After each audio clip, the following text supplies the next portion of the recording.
counsel advised us to replace what was supposed to go here.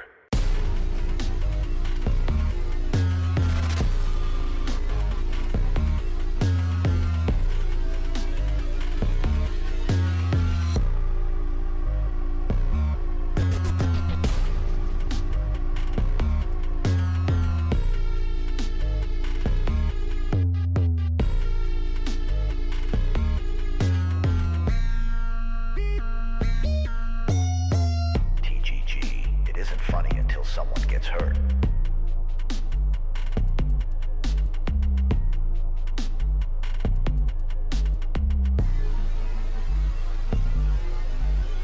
There's bugs in my skin.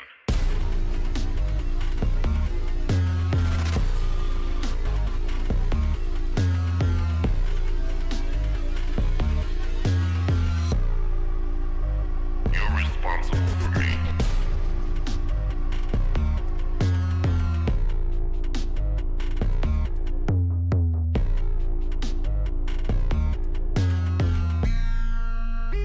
I'm getting offended.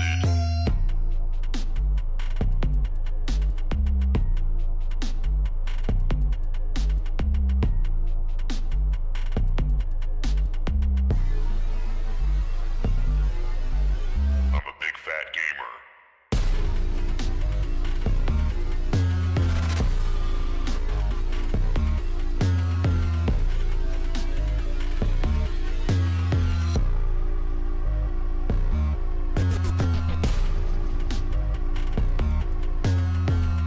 TGG, the voices are normal, and you should listen to them.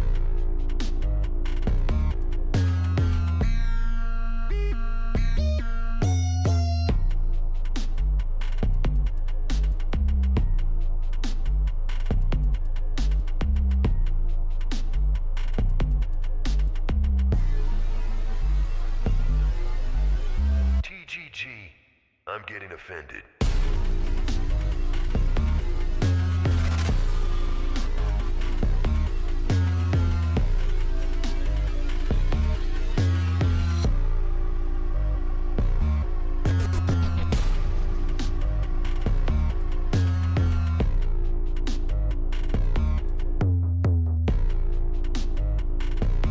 TGG, this was the phrase we thought of.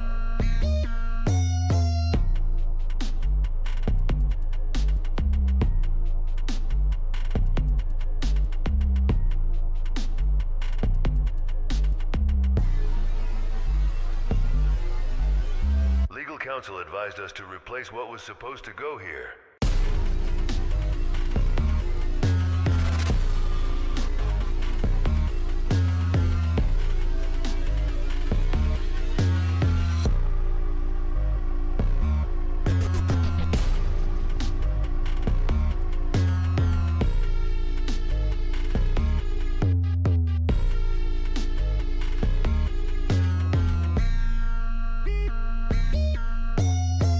TGG, it isn't funny until someone gets hurt.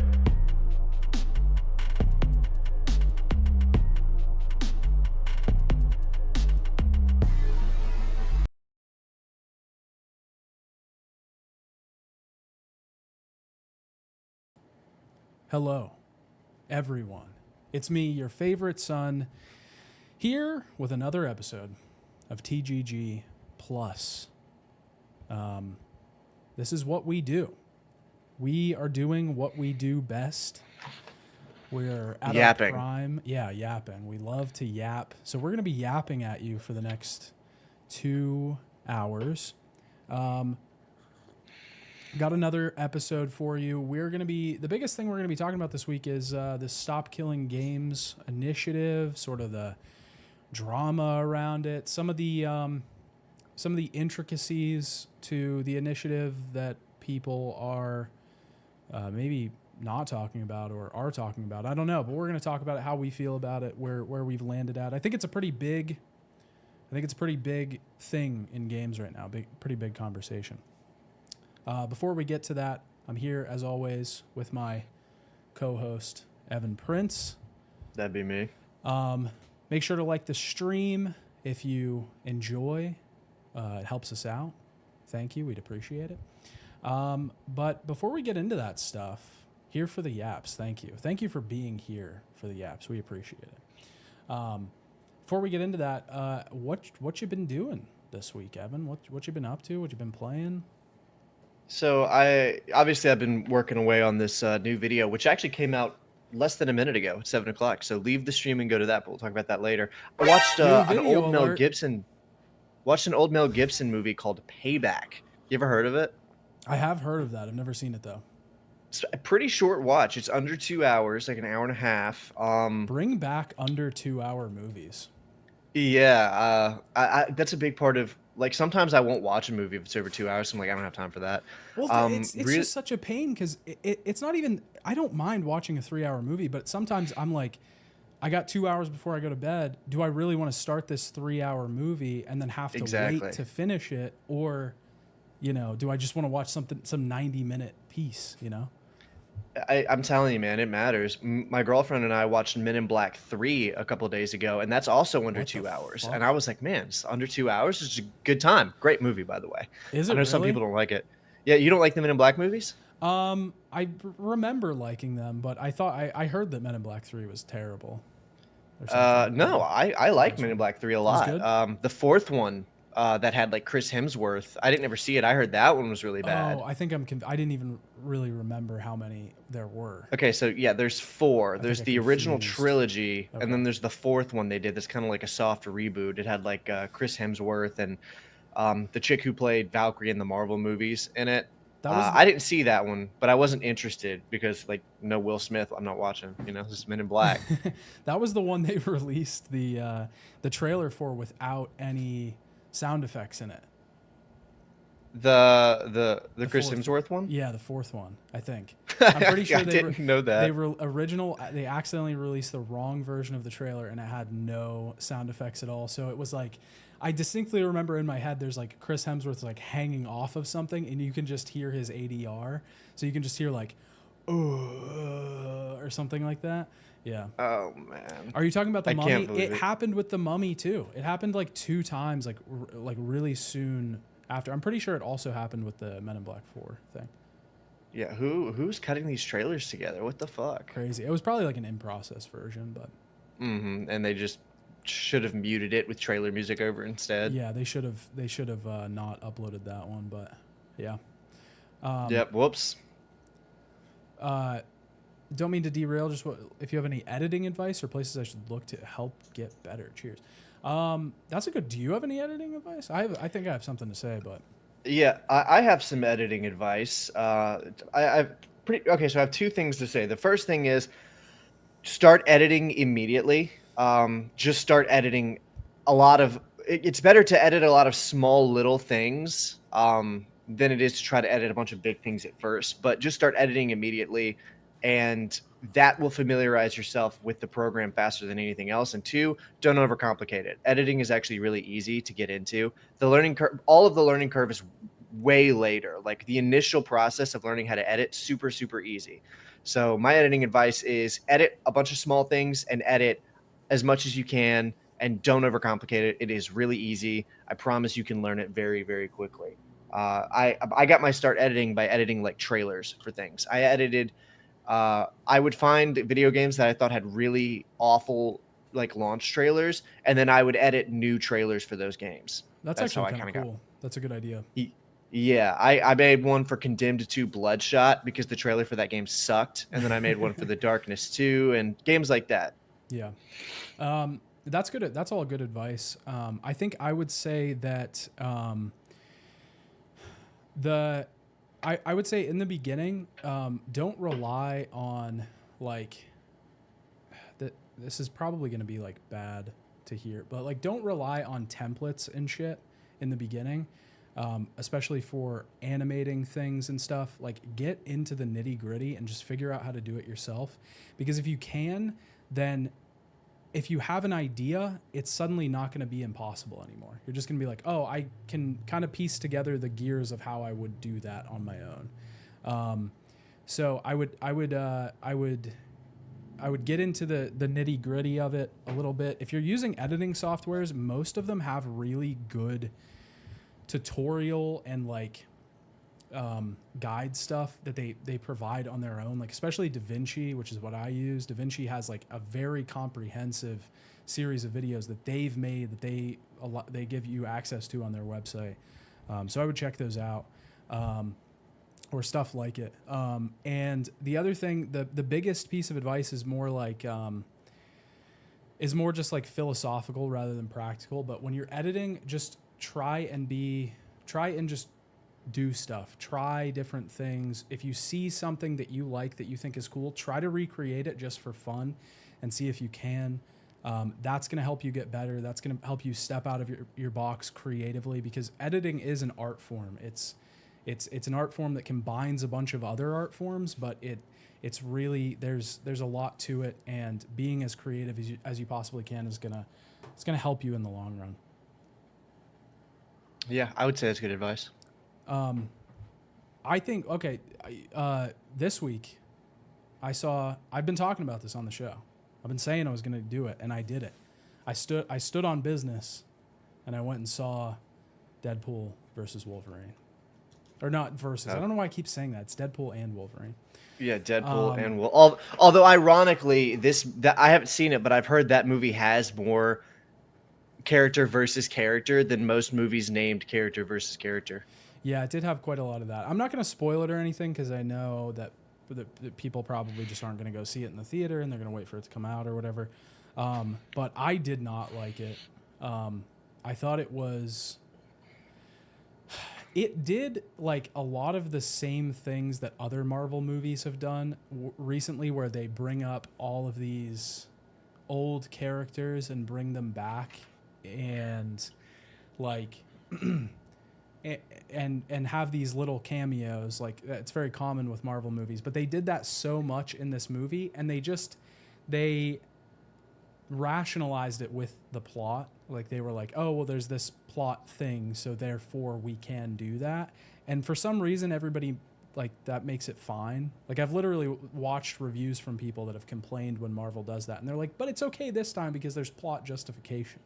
And it's like, no, it's not. They were sneaky and figured out a way to be able to bring back characters that are literally geriatric and dying on screen because they're too old to be playing this character anymore. So you don't think there's ever an excuse? You don't think there's ever a good reason to bring back old actors and characters and give them like another heyday, as it were? I don't think that there's not ever a good reason. It's just that I think I'm sick of it in Marvel movies when they're like, this is the cycle now, is they make a movie and then, 10, 15 years later, they bring that character back, even if the movie didn't really do well, because it's not even necessarily because people want to see it, but just because it's going to get some sort of buzz. And it just feels very, it feels gross, I don't think it's bad if it doesn't feel gross, but it feels gross. I think I haven't seen the movie, but I know all of the I've basically seen more than half the movie in just clips, because I don't plan to see it, so I don't care if it was spoiled for me or anything. But it feels very much true to comics, because that's what comics have been doing forever, is bringing how can we get these other characters from these other comics to come in and like meet and hang out. The fact that it's pulling certain iterations of characters as an excuse to bring the actors back doesn't change the fact that that's something comics have been doing for a really long time, is finding excuses. I know that, but it's also it's just it doesn't feel like they're trying to create like a good piece. There's other problems with the movie too, like the fact that like every time a character like that is brought back, Deadpool like himself goes, "This is so fucking awesome that this character is brought back in this movie," which is like so corny. And I know it's Deadpool. I know that's who Deadpool is. I just don't. Are you a Deadpool fan? No, I hate Deadpool. We've talked about this. Okay, so I think that's the thing, is on like the podcast quite a bit. We're not. I don't like Deadpool either. Deadpool I'm not a big hater Deadpool fan, sessions. but everyone I know who likes Deadpool as a character, likes Deadpool comics, fucking loves these movies, all three of them. So I think a big part of the problem is we just don't like the Deadpool character. because I think the Deadpool character is inherently like anti-media. I mean, there's probably some truth to that, It's but like like some people like that. It's so gross. It's so like, and the humor is fucking like, I mean, it's Facebook, like mom Facebook level tier humor, dude. Like it really is. It's fucking bad. It's dick jokes galore. Like I felt like I was watching a Judd Apatow movie from 2005. Like what the fuck is happening? It's crazy. But I haven't. I don't think I could sit through 2 hours of Deadpool again. I didn't mind saw the second one. I actually didn't mind the second one. I didn't love it, but I didn't mind it. I didn't like either of them. I didn't like the first one. I didn't like the second one. But I will say, okay, as someone who doesn't like Deadpool, I thought the fight scenes between Deadpool and Wolverine were pretty fucking cool. Yeah, they were pretty good. I thought those were cool. Yeah, some of those were pretty good. The tech stuff was really bad. There was like, dude, there was a scene where I don't know. It's not like a crazy CG scene. They're on a street, and Deadpool is clearly being portrayed by an actor, and they 100% recreated Hugh Jackman Wolverine in CG, and he's you've seen that, like the animation. I've seen the thing. clip. Yeah, Dude, I've seen the clip. It's crazy. I was watching that, like I was watching it, and I was like, and it goes on for like 15 seconds. Like it's not like a quick thing. Like it's 15 seconds of you looking at this shitty constructed CG human that's going in this like idle animation, and you're like, when is this? It's like a video game character. They didn't even try to hide it. It literally looked like a PS3 like video game character. Hell yeah. Like it was insane. There's a lot of like just really bad CG. The movie felt so low budget. Like like they do this like Mad Max kind of thing in the movie at one point, and there's like they like recreate kind of the Mad Max like car fleet sort of thing, but it's like the shoddiest, like shittiest version of that, like Lego version of a Mad Max car fleet. You know what I mean? Like it's just, I don't know. Yeah, I think really I don't rough. know what it is, but I have this like suspicion that Marvel, like whatever studios Marvel has found to use to like do their CG animation, has found a new way to like cut corners to get the animations done twice as fast or something. Because it looks pretty much every movie coming out with a lot of CGI looks twice as bad as it did in like 2005 and 8. Yeah, I think part of it too is they're probably spending so much money on the actors at this point. Yeah, and that's probably a lot of it too. Like the budget doesn't have to be spent on that stuff, on like the tech stuff or the set building or the CG or anything. Sammy in chat makes a good point. It was cool at first, like the fourth wall break stuff. I think it was, and the thing is, like the whole Deadpool thing, I think at the beginning what attracted a lot of people to it was that it felt like an underdog kind of thing. And I think people still somehow think it's an underdog thing when you're watching a Disney movie. Like Disney's not going to allow anything in this movie that's going to like hurt their brand. You know what I mean? There's still executives at the end of the day saying, "Okay, we've signed off on this version of the movie." Like it's a fucking Disney movie, dude. It's not some underdog like he's doing this for me. Like they're making this movie for me, and they're putting these characters in there for me because they know the fans want to see it. No, they're fucking trying to make money. Like I don't know. It's just this whole like image that Deadpool has gained is like so annoying. You say that, but a lot of the recent Marvel properties coming out, have they really been trying to make money though? Like who the fuck wanted Agatha all the time? I think they can't figure out who to appeal to right now. Yeah. And I think they were in a pretty bad spot at the end of Avengers because everybody left and nobody wanted to do it anymore, which is understandable. And so they just didn't have a lot of star power, and they are having trouble recreating that Avengers kind of team. And I mean, yeah, I think at the end of the day, everything Disney is doing is to make money as much as they can. They did that with like Multiverse of Madness, where they brought in all these cameos that fans wanted to see, these like fan cast things, hoping to try and gain money on that, like setting up, shit. the Disney show stuff is probably so cheap to make, and they're just churning it out because there are a shit ton of people out there that are watching all these stupid shows. But I mean, I think it's all to make money. 100% it is. Yeah. Well, I mean, yeah, probably, but I feel like they could make a lot more fucking money if they would just appeal to people who actually like appeal to the majority of people who would probably want to watch a lot of this stuff. I think they And are. I do think that Deadpool and Wolverine probably did that more than a lot of the other stuff they've been putting out. I think a lot of people feel like Deadpool and Wolverine is for them because it seems to be trying to appeal to them a lot more than like the Marvels did or something like that. No, it's not a gender thing. It's just. I didn't say anything about gender. I didn't even say that word. Implying with the Marvels thing? Well, you brought up a very specific example that a lot of people use to say like women can't. The Marvels had multiple male characters. The leader character in that movie was Well, the Marvels a male. The whole thing with the Marvels was that it was 3 women on a team. No. What I'm thinking of the wrong movie. What was the one that came out with the big giant came out of the ocean? Oh, the Eternals. Oh yeah, that's the movie I was talking Yeah. about. I didn't know the Marvels was already out. I didn't know that one was out already. That was like their worst. I think that was their worst bomb, like ever. Okay, well, I didn't say anything about gender. I was thinking of the Eternals. No, I but know, the but Eternals movie just didn't have what? I know, but you said the Marvels, so I was, you know what I mean? Like, Right, no. That's why I was confused. I was like, what? Yeah. But I was thinking about the fact that like the character of Wolverine is incredibly popular. The character of Deadpool is incredibly popular. Fans have wanted to see them like fighting on screen for a really long time. And it was cool. And it was fan servicey, and it felt a lot more like giving fans what they wanted than something like the Eternals. I don't know. I don't know anything about the Marvels. I haven't seen it.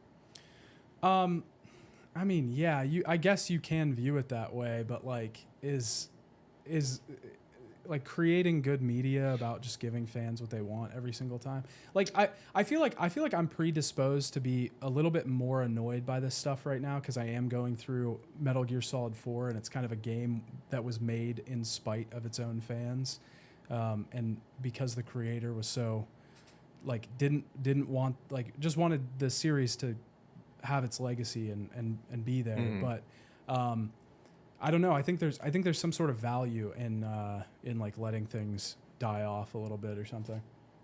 Yeah, I agree with that. But I'm not a big fan of resenting. I'm not saying you're doing this, by the way, but I'm not a fan of resenting fans for wanting something. And I think there is a lot of that in modern like movie and series production. Like I've seen a lot of the conversation about like modern Star Wars media, modern Marvel media, modern DC media, a lot of the stuff being like, no, we don't need to do this just for fan service. And I'm like, well, I mean, if fans are really excited, if you have a plethora of audience, let's not even call it fan service or fans. If you have an audience that is desiring a product, why are you resenting them for wanting it? Saying, no, we're going to give you a different thing than you want, but it's going to have the title of the thing that you want, and then we're going to say you're vapid if you don't like it and you just wanted the cool thing that you clearly want. I don't really like that resentment. Like if fans just want a movie where Deadpool and Wolverine fight a bunch, that's cool. I don't see a problem with that. Yeah. Now that movie is clearly not like media masterpiece or something. Yeah, I think my biggest issue is with the perception that people try to give Deadpool. You know what I mean? Like people try to act like Deadpool is a underdog character, and especially online, if you go online, people are acting like Ryan Reynolds personally made this movie for you and he like fought at the studio to get this made because he loves you so much and he wants to give you like, no, that's not happening. That is not. Yeah, probably not. That is PR and marketing that has been set up that you're buying into so that you'll go see the fucking movie, so that it doesn't feel like Disney is selling you a product, so that it feels like Disney has let some rogue fucking guy into their ranks that's like a huge fan. You know, like it's okay. So, but I mean, all of that is like meta movie though. All of that has to do with like the creators and marketing. None of that is really to do with the fact that I think this movie did well because it was made to appeal to people more so than something like the Eternals or the Marvels, and who are taking these characters that nobody really cares about, wants, or needs. Like the fact that Guardians of the Galaxy did so well, I think screwed up Marvel's understanding of things, because they made Guardians of the Galaxy, and those are nobody characters. Nobody knew anything about them or cared about them, and that movie outdid all of their other movies. And a lot of other Marvel movies started to be more like that because they're like, okay, this is what's working. But for the most part, I don't know that they've been able to replicate the success of Guardians of the Galaxy by bringing a bunch of nobody characters nobody knew about. Well, the Following Guardians of the Galaxy was such a success because it had a person behind it that's good at writing characters, and they did take nobody characters and made them, and like created adaptations of them that were good, interesting characters. Yeah. So when That's you true. just give some random fuck directing job and say, hey, take this property nobody cares about and make a really good big movie, you know, if they're not good at writing characters, then it's not going to work. I don't think, I'm not upset that Deadpool and Wolverine did well. I mean, it's obvious why it did well. It's a big name. People like Deadpool. People like the people that showed up in the movie, and there's big fight scenes and blah, blah, blah, whatever. But I think I understand what you're saying. Like, give fans what they want if they want it that bad. But like at a certain point, it becomes like that's all it is. That's all it is just fans saying, I want to see these two people on screen together, so put them on screen together. I want to see these people fight, so have them fight. And it's not like there's no, there was some, as much as I don't even really like Marvel movies in general, like even the big first run up to Avengers had some sort of like point to it. Like there was a build up, there was suspense. It felt like a good action movie thing to do because you're building up to all of this stuff and then you get the big payoff. And now it just feels like I don't think you can achieve the same thing by being like, well, we're just going to give the fans whatever they want whenever they want it because they're fans. You know what I mean? Like, sometimes the fans don't know what they want. You definitely have a really, really good point about that. I hate that it has to be one or the other is the problem. Yeah, And it does seem that way. It does seem like it's either make this movie like compelling and well written and flip the fans off and say, fuck you, you don't know what you want, we're not giving it to you. Or, okay, well, if we're going to give the fans the thing that they want, we're checking out. We're not going to make it invested. We're not going to put time into it. We're not going to make it cool. Okay, you want your thing, you can have it, but we're not going to make it really good. It sucks that it has to be that way, because it feels like you should be able to make a good product with a compelling story, world building, suspense, and also be like, but this is a product being made to appeal to people who want a certain thing. Yeah. So we're going to give it to, like, there are movies like that have done both. I feel like there's comic book movies that have really kind of done both. I know. Are you you haven't seen the Daredevil series? We've talked about that, right? I've seen. I think I saw the first season, but I don't think I watched the second season. Okay, so I feel like that show, all 3 seasons of it, really basically do all of that.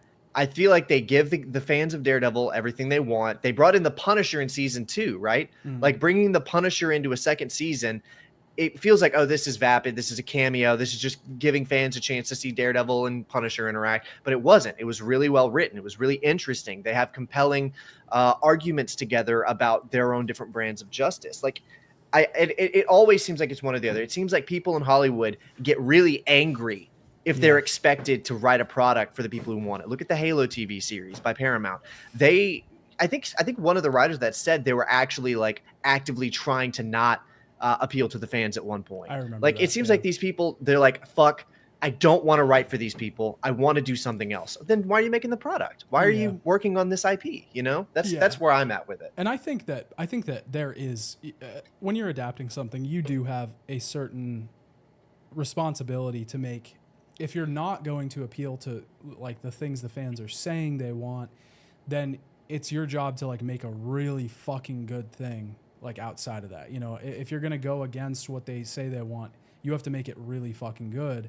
But I do think you have a certain responsibility to, you know, not entirely butcher the character and turn it into something that it isn't, obviously. But it just, I don't know. I think it's just, I think in that movie I saw sort of the grossness of like movies these days a little bit, and it just kind of grossed me out a little bit. Speaking of Daredevil, it's actually funny you say that because there's a The leaks. No, Daredevil recreated the old boy scene in the show, which I thought Three different times. Yeah, I didn't see all three. I saw the first one, I guess, but They're all three incredible. but I thought the first time they did it was really it was an homage. It felt tactful. It felt like it held the same like reason that the original scene was in there, like the same impact. It was properly placed. They did that in Deadpool and Wolverine, and I've seen it. Yeah, it's not properly placed. It has none of the same impact. There's no reason for it to be there.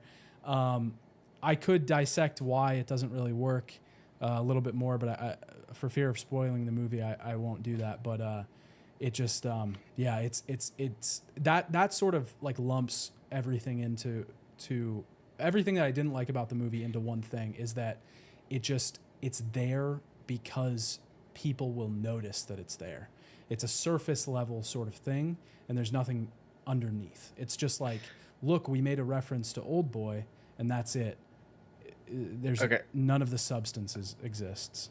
I think with that statement, we're probably coming up where we need to move on. But I think with that statement, I just want to ask the question, in your opinion. Everything you just said, I think is true about the movie. I agree with what you said.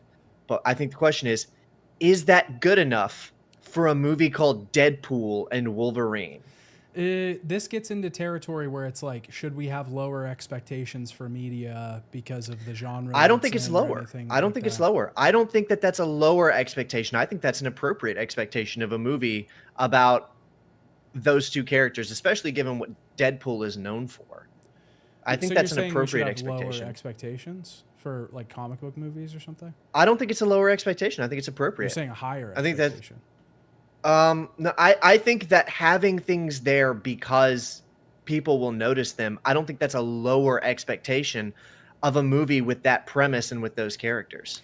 I don't think that you should put big references to other cinematic things in your movie like that comprise whole scenes. If you want to have a poster up, whatever, but like that comprise whole scenes that miss the entire point of the original thing. You know what I mean? I would be willing to bet that more than half the people who did that scene in Deadpool and Wolverine haven't even seen Old Boy. They just thought this would be a cool scene to display these characters like a comic book panel, like fighting each other. I would be willing to bet that a lot of people working on that didn't have any idea that they were like referencing anything. Yeah, I don't know. Maybe I'm looking too much into it. I think I mean I didn't think of Old Boy when I saw that scene, and I know all about Old Boy, you know.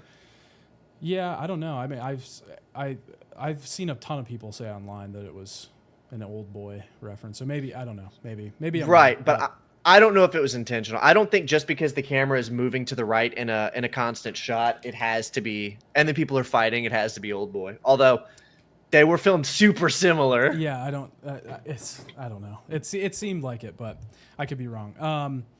If you're not blaming capitalism, you're wrong. I mean, yeah, at the end of the day, like there's, I don't like to say this, but there is only so much that can be expected from these types of movies and I wasn't really expecting much. I went into it and was like, I didn't like this. Like, I'm not going to like this. This is not for me.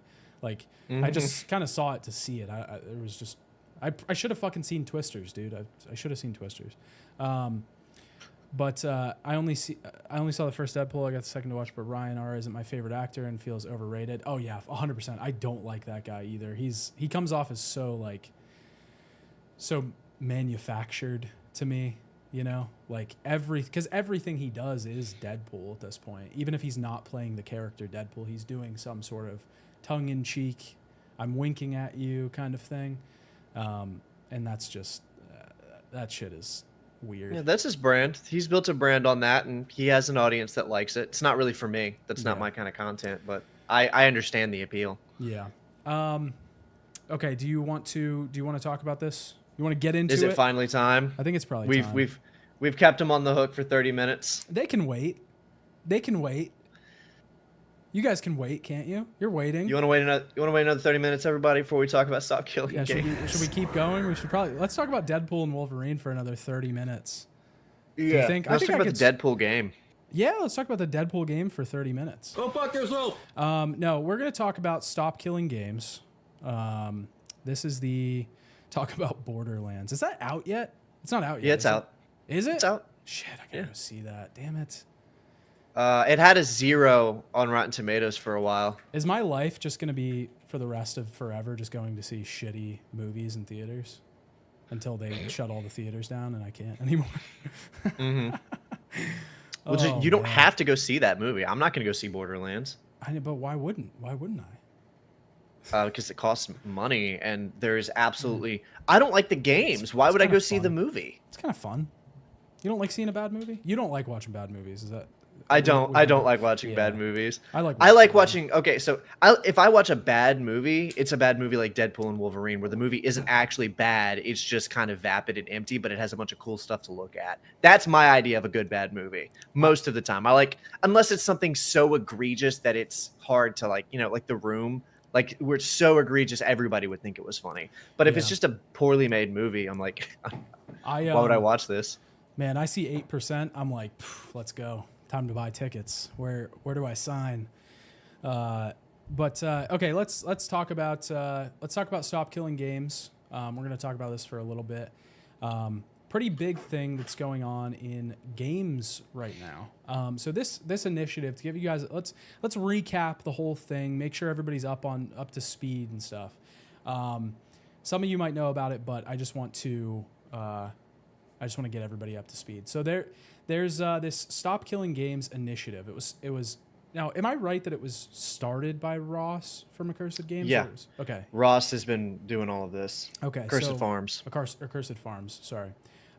He started the whole thing, and it's this initiative to basically to provide to.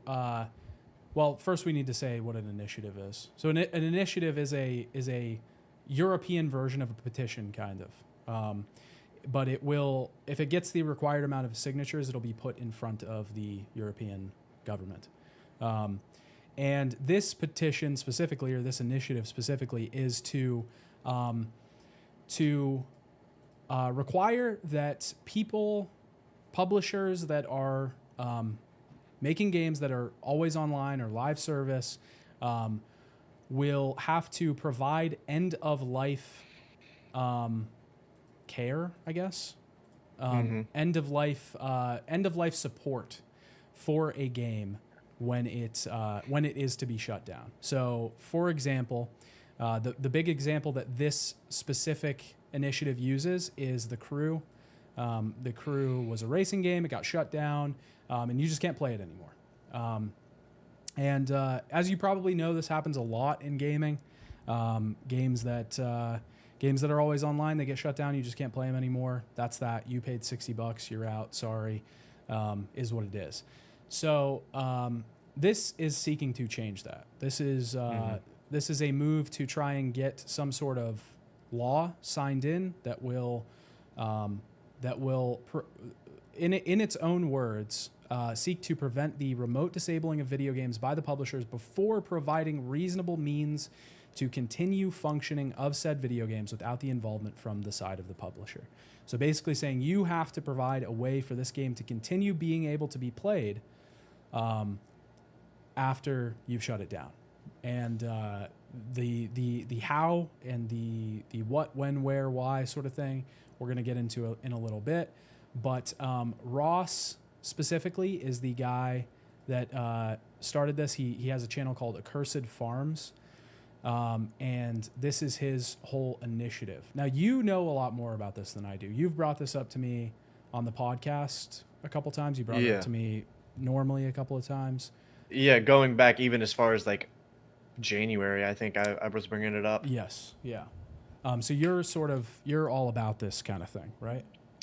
Yeah, well, I agree with a lot of what he's trying to do. I'm not a big fan of planned obsolescence in any factor. I think that what Ross has been trying to do is it's about preserving products. It's about preserving art. It's about preventing the just basically total destruction of a game that a lot of people, hundreds of people, in some cases, spent years of their life making assets for. Yeah. Years of their life making models, textures, animations, voice acting, I mean, we're talking a lot of time that people poured into something. That doesn't mean that they're entitled to see it stick around forever, but I don't think it's a bad thing that someone said, hey, I think it would be really cool if we could keep this thing around in some playable state somehow, you know? Yeah.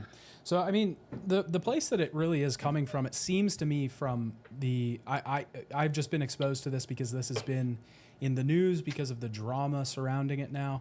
But the place that I've sort of seen this coming from is about preservation of games and preserving games long after the publisher or the developer has the finances to support their upkeep. Now we see this all the time. But it's the responsibility has been put on the fans to do it. Games like a game I just played, Metal Gear Online 2, I believe, is the MGS4 Metal Gear Online game. Fans, it got shut down pretty recently, I think, within the last couple of years, and fans created private servers so that you can play that game on your PC right now. It literally takes 2 seconds. One of the easiest like private server things set up I've ever seen. And they're just doing it out of the kindness of their hearts. Me and you played, what was it called? Resident Evil Outbreak. Yeah. Some fans have a private server set up for that game. That game's fucking, 20 years old or something? Yeah. A little over. Yeah.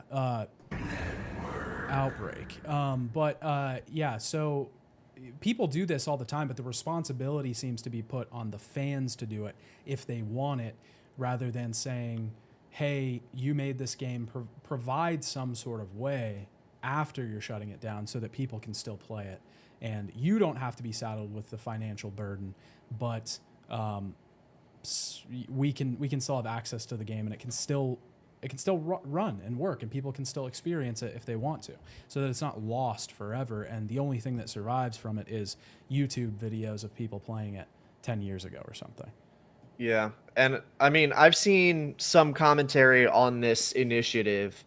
Like it's a lot. I've seen people treating this initiative and the guy writing it like this has been like this planned thing to burden developers or something. But I've been following Ross trying to come up with ways to preserve games like this for literally years. Like he's been workshopping with people on live streams, coming up with ideas. He's sent probably hundreds of emails as long as I've been like following him. He does like a monthly live stream that's like 3 hours long where he just talks about stuff.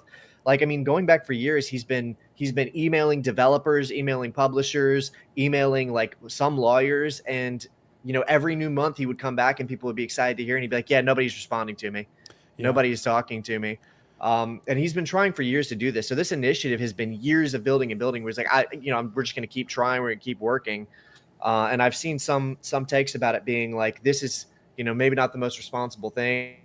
We think that the guy who came up with this should have emailed developers, should have tried to reach out to people before doing this. And I'm like, okay, but that just shows me you haven't been following it, because he's been trying to do that for a really long time and nobody's taken him seriously. It took this. Yeah. It took this for people to actually like take him seriously and be like, oh shit, okay, well, you're actually doing it. Yeah. Okay, hang on. Take a step back. Now we want to be involved.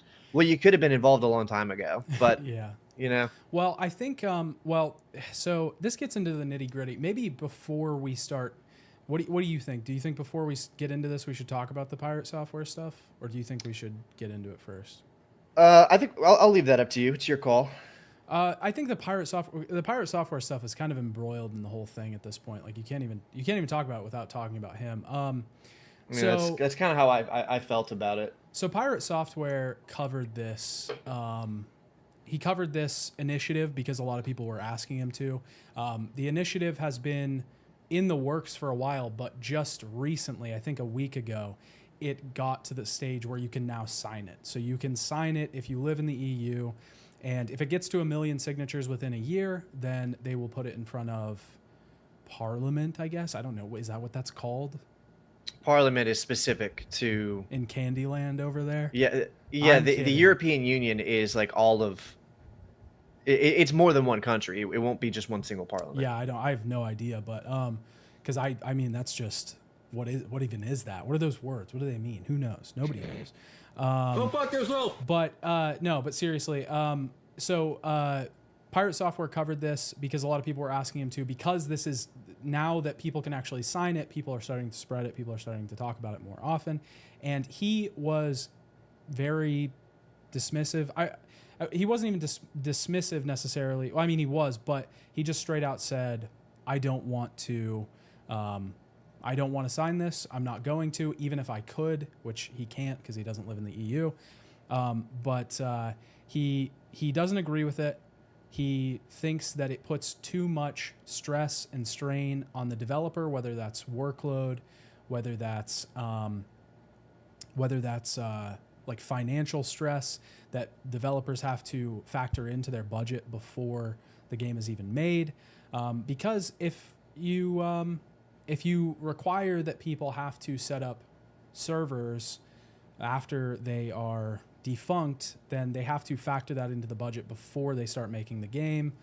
It is a messy situation. I'm not going to lie. It is messy, and there's figuring out how this is going to look in the end if this actually does come to fruition. There's a lot of hiccups to it, but I mean, whether you think it's worthwhile or not is up to your sort of discretion. Yeah, I will say, someone apparently thinks you're misrepresenting it. I'm not misrepresenting it. Listen, I think at the end of the day, I probably agree with the initiative. I'm just saying there's a lot of like, we'll get into it. I want to talk about all the stuff because I think about, the ways that this can be implemented. There's a lot of different ways that this can be implemented, and there's a lot of different ways that we can go about it. I'm not trying to misrepresent it. I'm sorry if I am.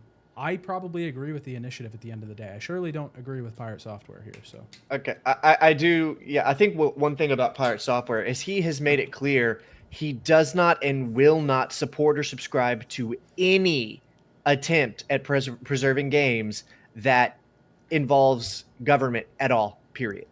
Right. Yeah. And he has stated that that is why he will not have a conversation with Ross. So I think that, there is no middle ground to have with him on that. If you agree with him on that, then, you know where you stand. If you believe that no government body has any stance in video games or preserving them at all whatsoever, well, then you know what your stance is on that. We love the government here. Yeah. Huge fans. Huge government fans. Thank you, government. You're doing a great job.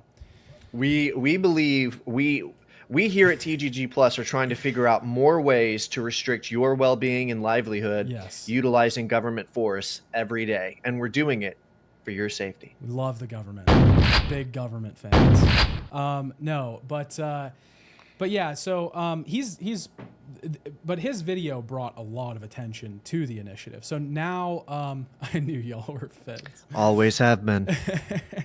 Like 718K views on this video. He made a second video as well. Tons of views on his coverage of the initiative. So I think a lot of people are maybe getting a bad look at it because I do think that he's shoving it off too quickly. So in my opinion, I think the better way to handle this whole situation would have been to have a conversation with Accursed Games, Ross. Accursed Farms, sorry, shit. To,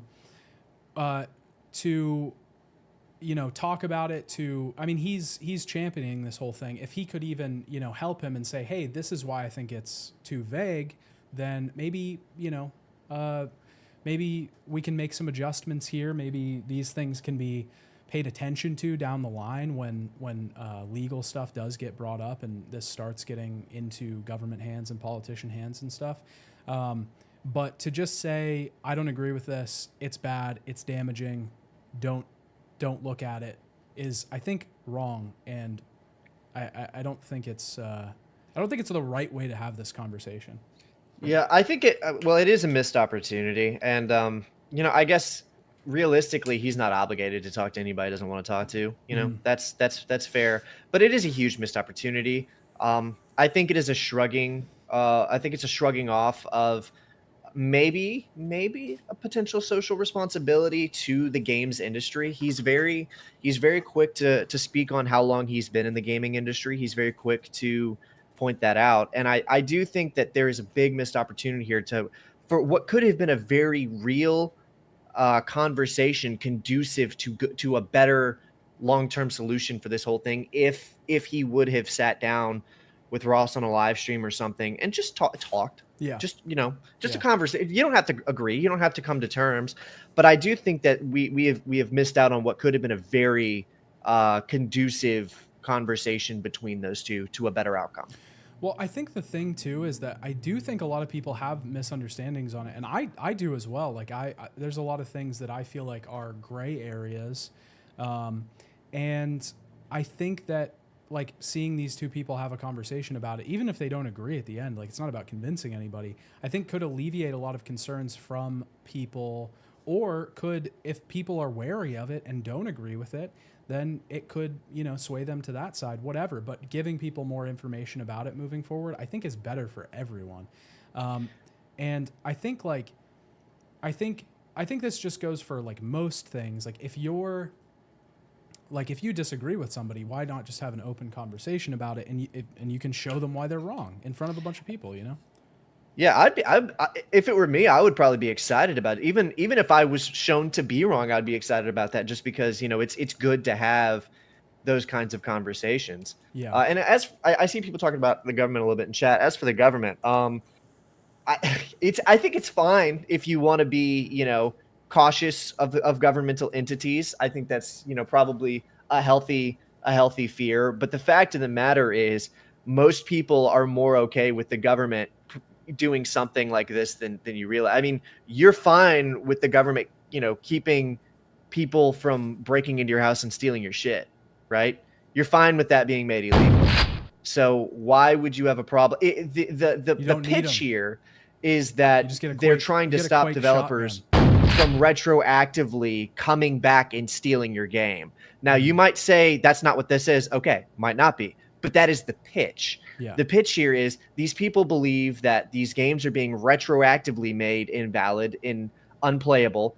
Whether or not that's true, maybe that's part of the conversation, but that is what they're trying to do. Yeah. So if anything, yes, I think it's not the worst idea to have the government say, no, as a developer, you can't sell somebody something and then go back and take it from them later. Yeah. Whether or not that's happening, we could talk about, but that premise seems plausible enough for government intervention to me. Well, I think the best thing that this initiative has done, even if it doesn't get the signatures, even if it doesn't pass, people in the gaming community talking about this and having a conversation about this is extremely important, because this has been a gray area that companies have been allowed to get away with for a very long time.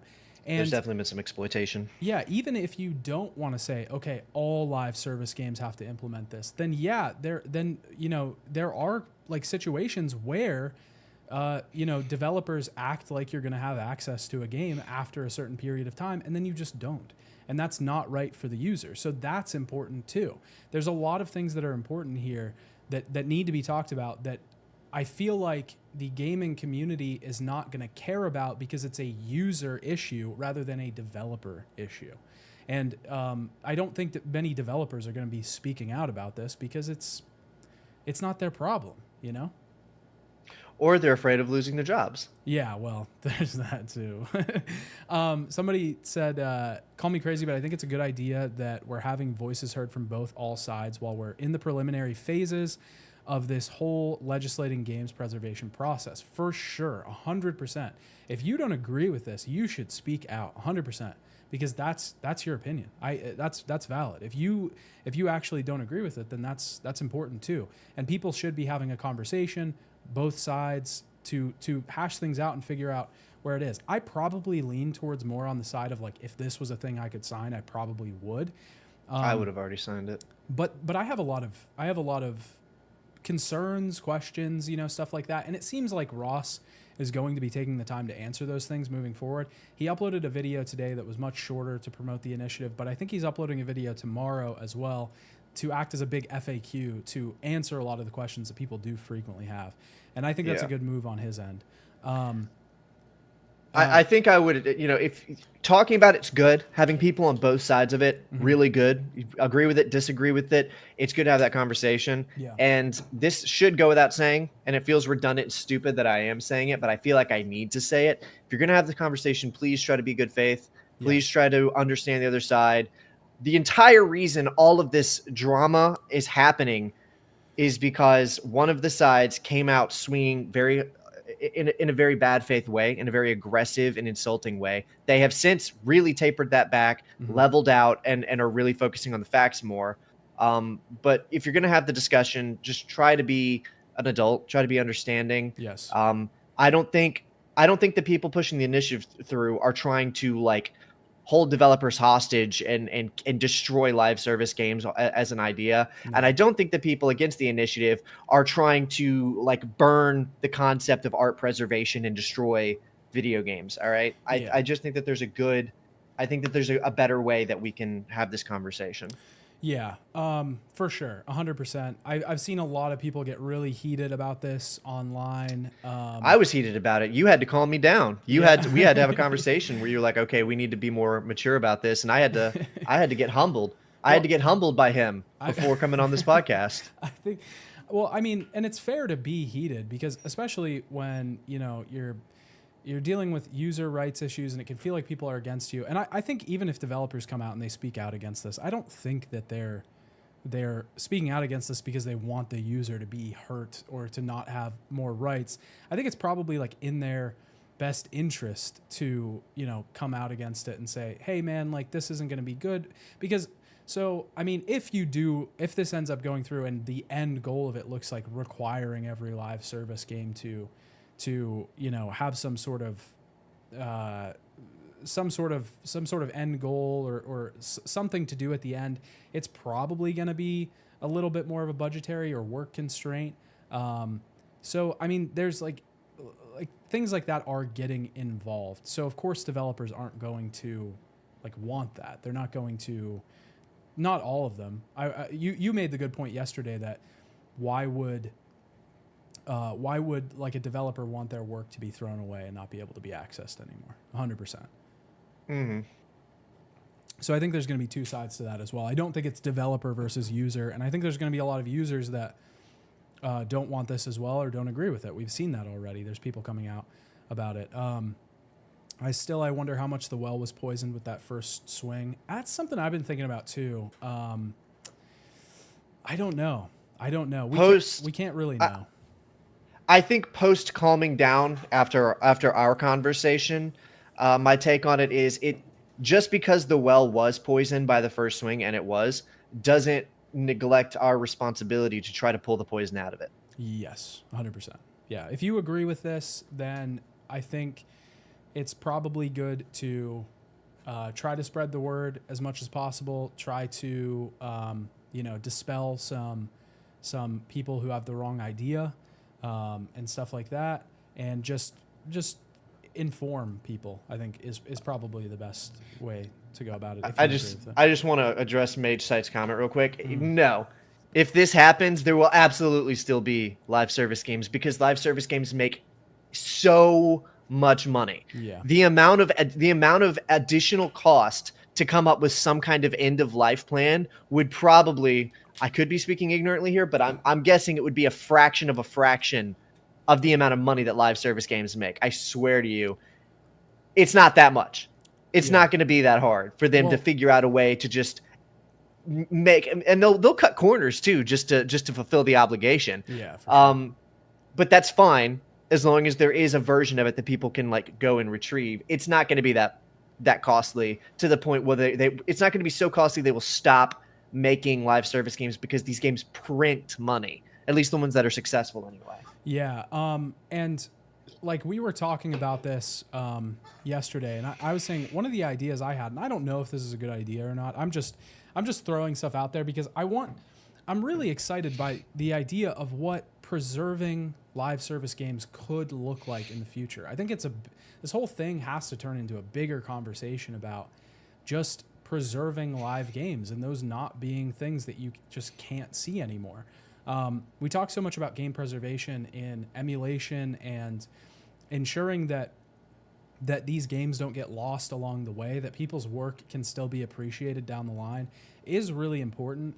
And like one of the ideas I had was that, like, what if there was some sort of government agency that that made sure this was a thing. I believe there's a national film preservation board that is something that was instituted by Congress, and it does a similar thing for films. What if there was some sort of very, very small scale thing that could keep very small scale servers running for live service games, like 20, 40, 50, 100 people can play it at a time, whatever, just so that it's running, It's called the National Film Preservation Foundation. Yes. And it is subsidized by the federal government. Yeah, so it's not like we haven't seen things like this in other mediums where the people are paying taxes so that we can make sure media is preserved. And even if it's just being able to look at the world, or even if it's just being able to view the models or walk around in an interactive version of the world or something, I think that's still probably worth it in the end, like a museum kind of experience. And Pirate Software makes the case in his video that is that it's not preserving the game because it's not the original product. It's not exactly like the original product. And I think that it isn't exactly like the original product, but if we have a way to be able to preserve at least some of the work that these people did, then I think that that's good. And also, like if it in a lot of cases, like I've seen World of Warcraft be used as an example on this a lot, and I don't know if that's the best example, because the one of the big reasons that the biggest reason the crew is the topic of the initiative is because it was sold as a full price game. Yeah. Right. But a big thing about why it matters to preserve it is because you haven't played the crew, right? Mm-mm. Okay, so in the crew, the map is the entire United States, but like a hyper miniaturized version of it. But because of that, it means that you can seamlessly drive from Seattle to Miami, Mm-hmm. right? And that's really cool. I've played it before. It's really cool, the fact, because you can drive from Miami and you can just drive straight. You can drive through New Orleans and you can take a cut up. You can drive to New York. Mm. Now, granted, these are hyper miniaturized versions of these cities, but it's cool to just drive through Kansas in the Midwest and see a bunch of because a bunch of landmarks for each state are there, Mm-hmm. right? Even though it's a tiny version, driving through Kansas and seeing a few landmarks on your way to see like California and drive around in LA, that's really, really cool. Mm-hmm. And it would be such a shame if that wasn't playable anymore. Yeah. If I couldn't play a game where I can customize a car and drive from LA to New York in a game and see landmarks. That's really cool. I think that's worth preserving. And Ubisoft, as it is now, doesn't, and they haven't. Yeah. Yeah. And I think if developers that worked on these games, I mean, I don't want to speak for developers, but I think if developers on these games had a way to preserve their work that was feasible, I think they would probably do it. I think a lot of the stuff coming out is saying like, well, how are video game companies going to afford this, and how are they going to do this work, and it's going to be extra load, so they're just not going to make the games anymore. I don't think that's true. And like somebody even made a good comment in chat. They should not be charging full price for live service games when they know it's not permanent. I feel bad for the people making the games when it's their bosses and CEOs are destroying the games. And like, yeah, I mean, we're already paying full price for games that don't even last. And I mean, the companies are making so much money off of these games, especially with microtransactions and all this stuff. It's I don't know, it's kind of insane. But it's a nuanced conversation. It's a very difficult conversation to have because I think people are so riled up about it. But I personally don't agree with the take. It's not worth preserving because it wouldn't be like it was on live. It would be better to be able to walk around in a ghost town of a game 20 years down the line than it would be to have only videos to reminisce about. Yeah, it's better than nothing, right? It's better than nothing. So if that's what we get, then I mean that's good. It's not good enough. Like we should be trying to get the whole thing, but you know, it's it's still better than nothing. It's still better than the game just not ever existing again. Yeah, there's an interesting comment here that says, I think it's kind of messed up to force a company to give you something they never sold you in the first place. That's referring to licensing a live service game rather than buying it. So like a free-to-play game that you never purchase, you're not really entitled to it. But in that topic, I think that's an interesting conversation point. So let's say we don't force a company to give you something you never bought in the first place. And that company says, okay, we don't want to fuck with this game anymore, so we're just going to destroy it. Do we think, and that's really what a huge part of the conversation comes down to, do we think that that game is worth seeking to preserve in some facet? So if it was legislated, I presume we would end up with something like the National Film Preservation Foundation, but for games. And that would probably mean, by the way, that foundation would give the company a fucking grant of extra money when it came time end of life. So the government would probably just pay for this, by the way. There wouldn't be a burden on the company. The whatever foundation was set up would probably just give them a grant to make an end of life plan for it whenever it came time to sunset it, right? Yeah. So really, it's not a financial burden. But even after that, the example Russ used in one of his videos, I don't know if you've heard it or not, but this is an example he used, is that there are, I think, dozens, maybe hundreds of movies that were filmed a long time ago, over 100 years ago, where after they had shown the film around, they burnt the film down to retrieve the silver from it to make more movies. So we'll never, ever see those movies. They're gone because the films were burnt to retrieve the resources to make more. And there is something similar to that happening now. It's different, but it is similar. Do you think that if we could go back, we should have tried to do something to provide some kind of money or something to keep those movies? Yeah, for sure. I mean, okay, well, that's what we're looking at. Yeah, I think. Yeah, and you're right. It does come down to, like, do you think that these games are worth preserving? Like, do you think that these games are worth preserving? And you might not. Maybe you don't. Maybe you just say, I don't think live service games are worth preserving, but I think probably both of us would say that if it's art, it's worth preserving. It's worth preserving art. It's worth making sure that people in the next generation, just make a media foundation, government fund the Internet Archive. Yeah, I don't see how this is something that the government couldn't do. I don't think that this is going to be so expensive that the government can't afford it, you know? Hell no.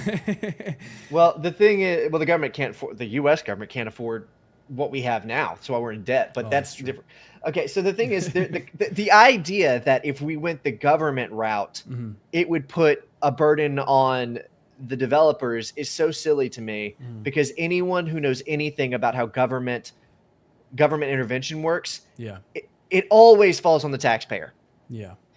It's going to fall on the taxpayer. It always falls on the taxpayer. And it's going to end up being, the companies are going to say, okay, but if we have to make an end of life plan, you need to give us a grant. And the government's going to say, okay, sure. That's what's going to fucking happen. It's going to fall on the taxpayer to pay for this. And as someone who has to pay taxes, I would much rather my tax dollars go to preserving video games than to several other things that they're currently going to. Yeah. Yes. I mean, I agree. I agree wholeheartedly. I think it's messed up that we're at a point where it's acceptable to buy the right to play a game instead of the game itself. I mean, yeah, and like that's the thing too, is like that. I understand that that's the system, and that like, oh, they're licensing you a game, and it's in the EULA, and it's in the terms of service and stuff like that, and it's like, why did we even let this happen in the first place? Like, why is this even okay in the first place? That we can, that we're purchasing games that you're signing a contract to buy, and then it's stating that you can't use it later. I mean, that's just not. I don't know. I don't know that that's even okay to begin with. But I mean, I don't know that that's going to change entirely. Since when are companies able to ask for grants to comply with laws? I mean, that happens all the time. Forever. Yeah. Anybody can ask for grants for fucking anything. I'm pretty sure it's not a situation of oh, if we have to comply with your law, you have to give us a grant. That's not what it is. But companies ask for grants all the fucking time. And most governments, most first world governments, give out millions and millions of dollars in grants every single year. And we see it with the National Film Preservation Foundation. That's literally what that is. It's not like this is a hypothetical. This has occurred before. We have a foundation that works on grants to ensure the preservation of media. Mm-hmm.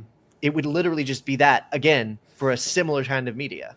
Well, they give grants to companies that comply with like environmental laws and stuff like that. Like, that's true. It happens all the time. There's precedent. We have this happening. It's not theoretical. Yeah.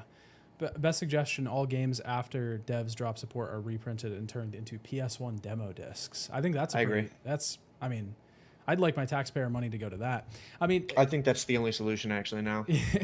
And the whole thing too is like, we're talking about this, and my solution is, I think, probably more US centric. I don't know how European law works. I don't know if the EU can do something like have a preservation society like that's government funded or something.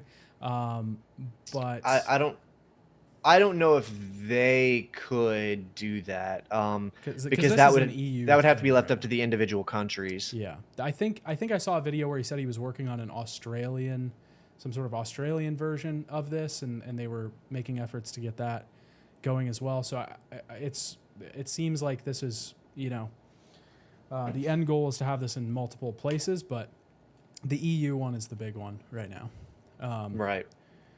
Companies will not stop making live service games the most profitable genre on the planet just because they become slightly less so because they need to commit additional dev resources to an end of. Yeah, I don't really agree with that as well. Now, listen, if somebody can show me something that tells me that's not true, that it would cost way too much money, then listen, I'll fucking eat my words. But I don't really think they would either. That's insane. I mean, live service games make so much fucking money. That's the reason so many live service games get made, is because the profit, like the ceiling for profit on those games, are so high that it's like, So I think where a lot of that idea is coming from is I don't want to call it disingenuous, because I don't think it's being done on purpose, but it's a little misunderstood, because the idea is, if a developer had to pay money to maintain online servers for a game forever, for every live service game they make, even when it becomes unprofitable and nobody is playing it anymore, that would be a problem. Yes. But the reason that's not really fair is because that is saying your options are, the developer has to maintain servers the same way they do now forever for every live service game they make, and there is no other way to preserve games. Sure, okay, in that conversation, yeah, we can't do that. Yeah. That's fair. You cannot ask a developer to maintain servers forever for every live service game they make. They will stop making live service games. But that is not what's going to happen. Yeah. That's not where this is going to go. No, and that's not even what Ross wants. No, I don't think anybody that's behind this is asking for that. I think I think Pirate Software implied that at one point, and that's what has... He implied that could be an outcome of the initiative, and that's where a lot of these people are coming from. Yeah, because I think the thing, too, is isn't the end goal just give people the ability to operate their own servers? That's a viable solution. That's an incredibly viable solution. If you just give people the ability to operate their own servers, then, I mean, you don't have all this work that people have to do to save these old games that have gone offline, like the MGS4 online mode and stuff. People don't have to do that work anymore. There's a game I played called Marvel Heroes Omega that I think it was shut down in 2017 or 2018 because the company that made it, Gazillion,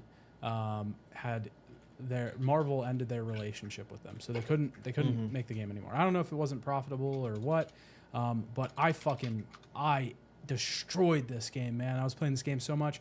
It probably wasn't even that good of a game. It was just there. It was an ARPG that had Marvel heroes in it. It was dope. But yeah, they shut it down, and only now, they shut it down in 2017. And only now, 7 years later, man, are people starting to finally get private servers and stuff up running for it. And it's still just super beta phase where like none of the enemies are attacking. You can just kind of like walk around and stuff. It's taken years of people doing this kind of stuff to get it up and running, because nothing was open source on it. So they had to like figure it out. And I was just looking into a game the other day that was Cartoon Network, like MMO that was online. Do you remember that? Did you ever play that game, Fusion Fall? No, but I know of it. I played this a little bit when it started. It was called Fusion Fall, and it was a Cartoon Network MMO. And I think people started working on a version of it to get it up and running again in two separate versions, actually. One that had all the original stuff, and then one that had the like add-on packs and expansions and everything. And Cartoon Network DMCA'd both of them and shut them down. Years and years after they were installed. I think, Legacy was canceled, and then the retro one, which was the original one, was removed entirely. I think there's still ways to play them. Like, I think people have uploaded like the raw code on GitHub, and you can get it up and running or something. But yeah, I mean, DMC takedown on a fucking game that shut down in, I don't know, 2013 or some shit. Like, it's insane. So like why can't people run their own servers for this game? It's wild.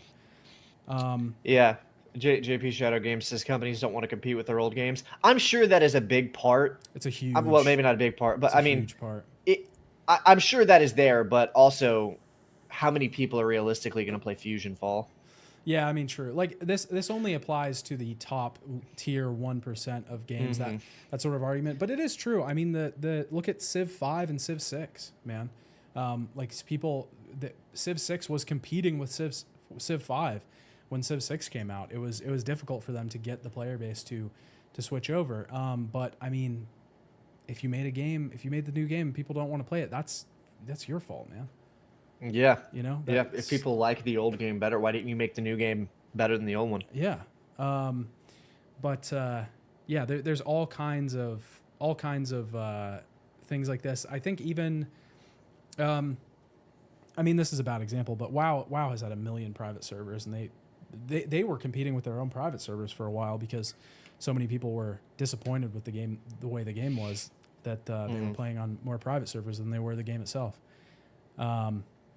I want to buy Sims 2. I can't buy it anywhere. So many games can't be played anymore. Yeah, and I mean, this isn't even just to get larger scope. It's not even just a live service problem. It's a game problem that we the like onus and the responsibility of preserving games has been put on the players for so long. You know, if games are removed from the store, they're just removed from the store, and the company says you can't buy it anymore, and fuck you. There's just so many, and there's so many people working out there right now to keep games around, to save games that are lost, and all this stuff that it's never the publisher's worry. The thing is that because of copyright laws, if companies don't aggressively shut down fan servers like that, they risk losing the rights of making similar stuff again. I don't understand that. What is that? What is he referring to? I think he was talking about like the Fusion Fall thing, or even they're both good examples, because Cartoon Network could make an MMO now, or like a live service game online. And Marvel Heroes, I can't imagine that one's going to stay around very long, because the idea of Marvel making a live service game is fucking very, very reasonable. How does, maybe I'm not understanding the comment. How does the company risk losing the rights of making similar games again if they don't aggressively shut down fan servers? I think I misread it. I thought they were saying like they were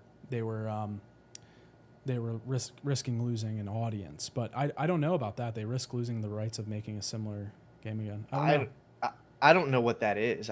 You can't lose your rights because fans create stuff. Yeah, I don't know. That's not how copyright law works. Regardless of how the Stop Killing Games thing ends up going, we can all expect Nintendo to hit fan projects with cease and desists in perpetuity. Yeah, 100%. That's like, you know, death and taxes and Nintendo DMC takedowning you forever.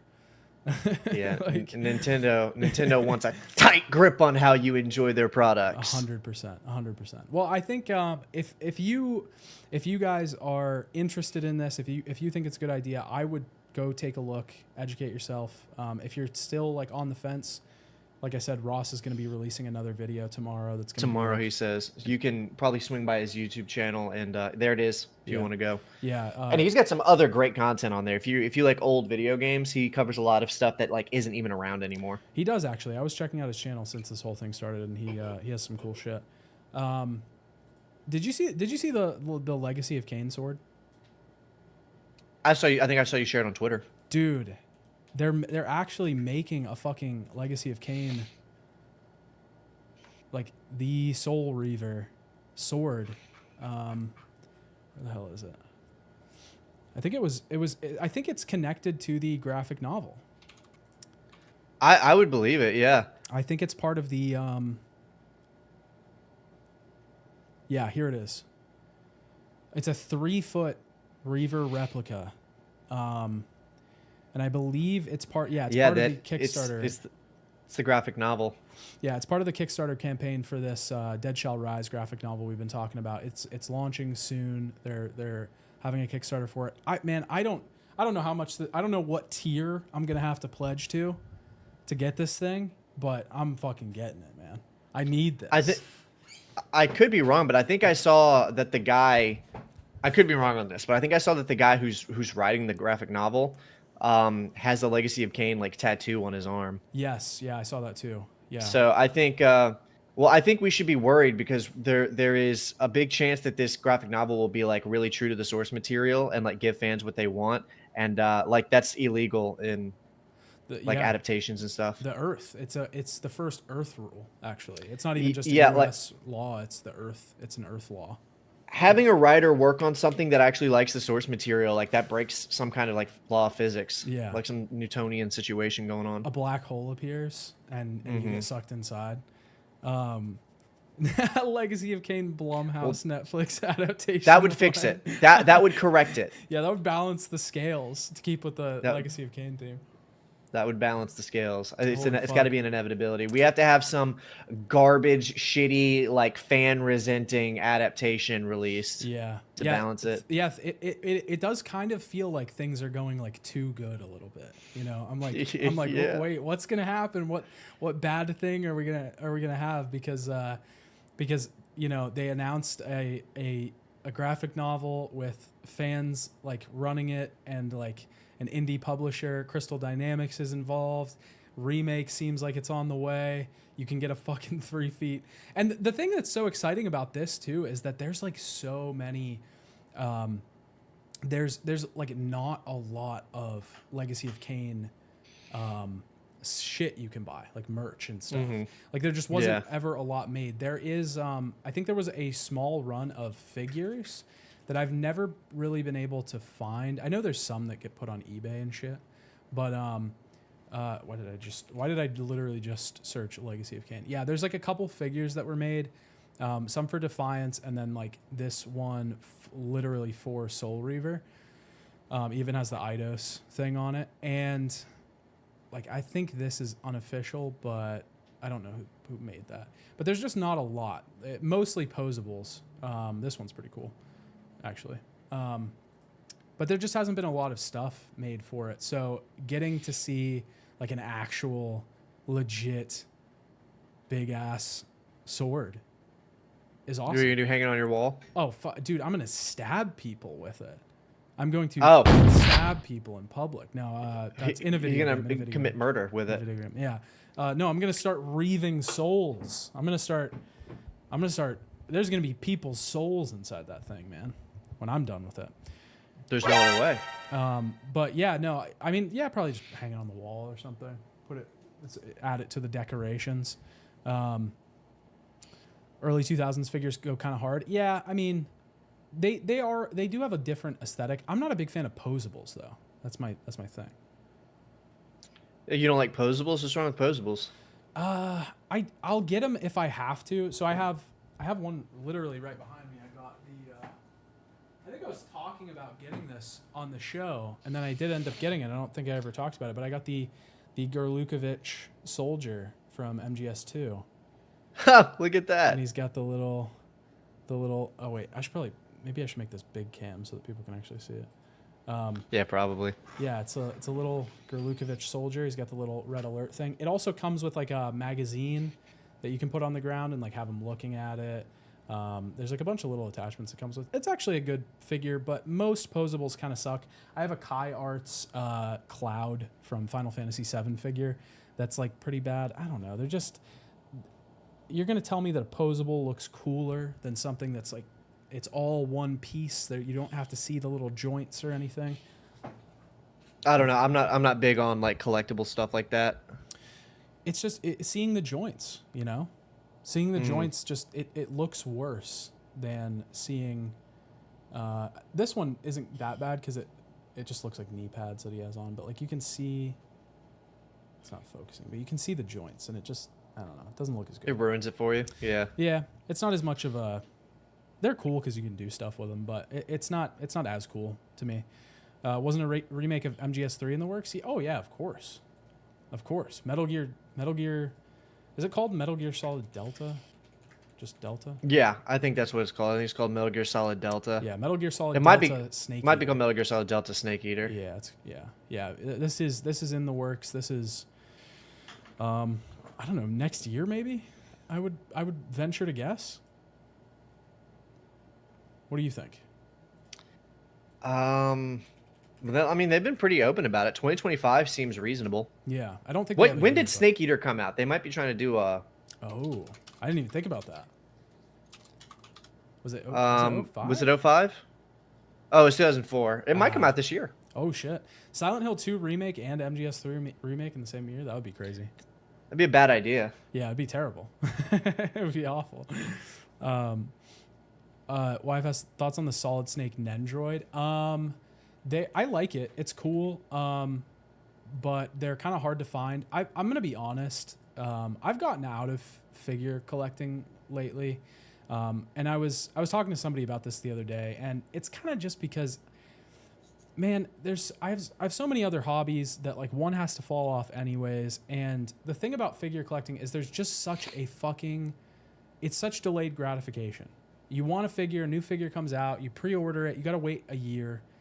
Me and Jared were talking about the Silent Hill statue that we got for doing that Figurama collaboration. It's like 2 years. It's been like 2 years. I still don't have that thing, and I'm probably not gonna have it in 2024. It's probably gonna be next year.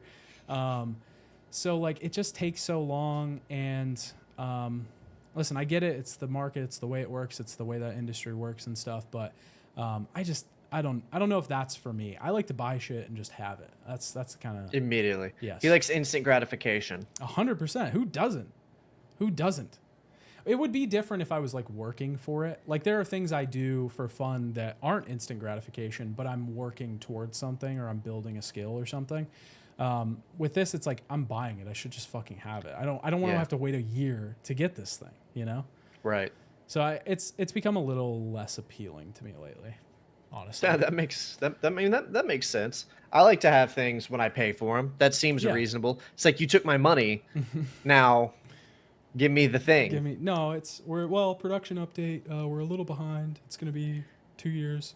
Fuck, man. It sucks, man. I have so many figures I've bought. Not that many, but I have like a few that I've just bought, and I'm just waiting on them. You know, they'll be around someday eventually. But yeah, it's kind of just become a little hobby thing. Honestly, the Solid Snake Nendroid, they announced pre-orders for another run of this the other day, and I looked at it and I was like, oh, finally I can get a fucking Metal Gear Nendroid. And I was like looking at the pre-order button and it said like expected release August 2025, and I was like, do I really want to wait a year for a fucking Solid Snake Nendroid?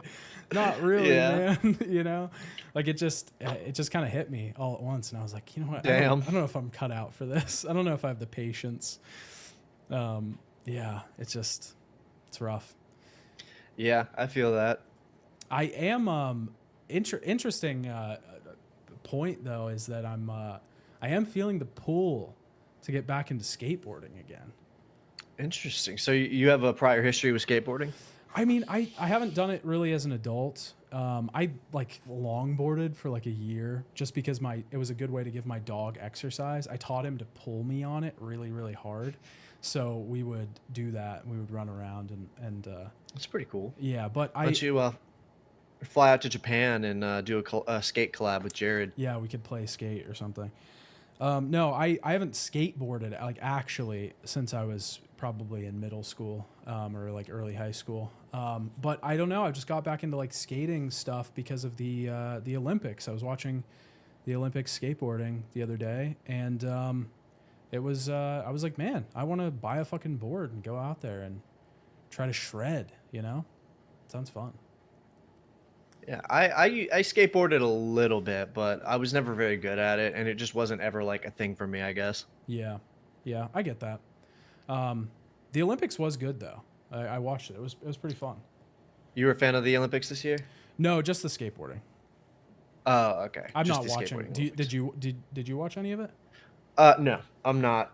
That's not for me. I'm not big on the Olympics. There's just like no sports that I care about in the Olympics, so I don't ever watch it. But since they put skateboarding in last time, I was like, okay, I'll check that out. That's about it though. Yeah, skateboarding sounds like it would be fun to watch. Yeah. But There's no Nah. cool sports in the Olympics. It's all lame sports. there's a shooting sport. It's kind of cool. Yeah, I did. There was a part of me that was like, man, should I watch that? But I didn't end up watching it. That did sound cool. Shooting is a cool sport. Yeah. There's like 5 cool sports. Any combat there sport was- is kind of cool, but I forget where he was from, but there was one guy everybody was memeing about because all of the other contestants had like gear on their eyes and everything, and he just went Yeah. up there with the t-shirt and just held the gun up with one hand. I saw him. He had a pretty baller quote. pretty cool. He had a pretty baller quote that he said something. I don't even know how to find it because I don't even know his name. But he said something like, when I aim, I don't need gear or something. Like it was some crazy shit. Like it was pretty sick. People were saying they straight up sent an assassin to win the Olympics for him. Yeah. But U.S. could not pull shit in the Olympics. Japan creams us in every way possible. They're insane. Japan is insane about skateboarding. They're just producing absolute winners over there. Yuto Horigami. Yeah. My skate knowledge starts and ends with Tony Hawk and Thug 2.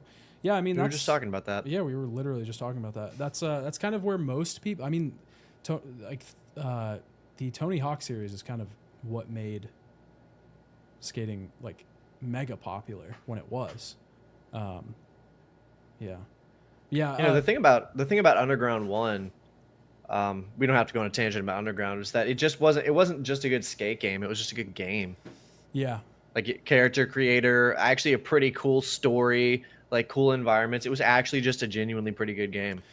Yeah, the thing about the early Tony Hawk games is they had this really good like upward curve that like I feel like that's kind of gone from series now.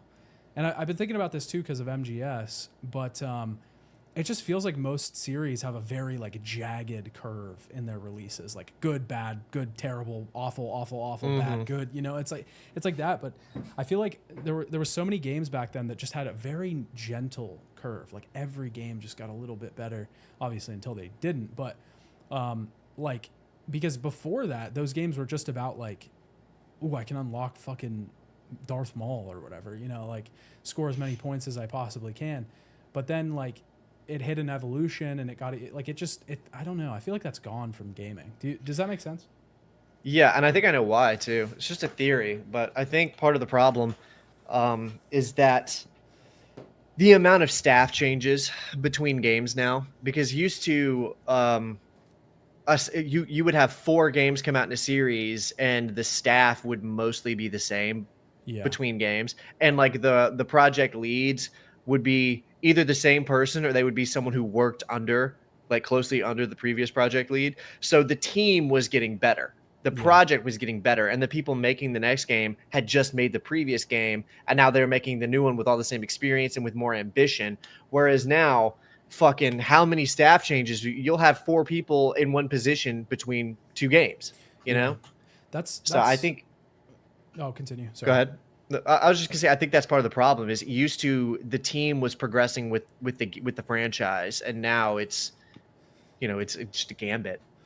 Yeah, that's a really good point. I've never even thought about that, but I would. Oh man, I hate when stuff like this happens because then I want to like spend 6 hours researching it and see if it's true, but I don't have the time to do that because I would like to see like, take the 10 biggest games from the early 2000s or the 90s and see if the staff was the same on it, like, or if like what kind of turnover rates they had between like main staff, core staff, and compare that to modern series and see if it's different. That's Well, I'm just crazy. thinking about. I'm thinking about Metal Gear Solid, and I'm thinking about Halo, Yeah. and I'm thinking about Silent Hills 1 through 3. Yep. All of the main trilogies of those 1 through 3 of all of those games had the majority of the same staff. Like there were different people were coming and going, but the Halo 1 through 3 had the same 3 like leads throughout the whole trilogy. The same, and obviously Kojima and his staff was mostly the same throughout MGS. Yep. And then Silent Hill Team Silent was mostly the same with some differences between the 3. Yeah. I mean, it felt like That's it. You're on my shit list. Mage Effective immediately. Sight. Fuck, I fucked up the alert again. I'm the worst. I'm just the Shout out worst. Mage Sight for the $2. We appreciate you. I'm moving it up. I'm moving it up so that doesn't happen again. It's at the top now. It's over everything. 100% agree. You can see it in modern games. Yes.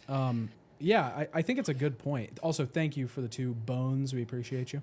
But yeah, like, I mean, you just don't you don't have the whole reason like Team Silent even became like a thing, even though they weren't like Team Silent. You know what I mean? Like you can't expect that a game or a team switching between games is going to be 100% the same. Like you can't expect that. But yeah, it's not possible. The whole reason that even became a thing was because it felt like that was more common back then, or at least games felt like they were. There was like a face behind it. There was a group behind it. There was this effort behind it. And now it just feels like there's also the problem that with games now there's just way too many cooks in the kitchen, and you have teams with 400 fucking people on them. And and also id Searcher makes a good point where publishers will buy a developer and then pull people from that staff and then reintegrate new people from other staffs. So yeah, I mean that happens a ton. Somebody was talking to me on Twitter the other day about I can't remember who it was, Raven Software, I think. They got sent to some sort of mines, Call of Duty mines. The COD mines, the Call of Duty mines, yeah. That's a Civ 11 joke. The mines thing? Yeah, that originates with him. He's a huge Raven Software fan, as am I. They made some of the best games of the early 2000s. The joke he always makes when he brings them up is that they're slaving away in the Call of Duty mines because Raven Software, I think they were bought by Activision, and they haven't been allowed to make an original title since like 2009. And they've just been making like maps and DLCs and additional work on Call of Duty for the last decade plus. I didn't even know he created that joke. I've just heard people say that, and now whenever I hear about a publisher or a studio getting sent to like a game that's like, Fortnite, like Toys for Bob got sent to the Fortnite mines. Yeah, I'm pretty sure that joke originates with him. Damn, I didn't even know that. I don't even watch Civ 11. He makes great content. You'd probably like him. I'll have to check him out. Yeah, but I think that's I don't know. It's a problem, but I don't even think it's anything we can do anything about, because like games are getting bigger and there's just always going to be more people, but it just doesn't really feel like there's people in gaming anymore. It doesn't feel like those faces get out there like the Kojimas or the Cliff Blazinskis or the Sid Meier's or any of those people from the early decades of gaming. It just doesn't feel like that exists anymore, where you're like, man, I can't wait for his next game, Yeah, certainly not in AAA games. I mean, there's still a few. You have like Kojima and you have like David Cage, for better or for worse. Yeah.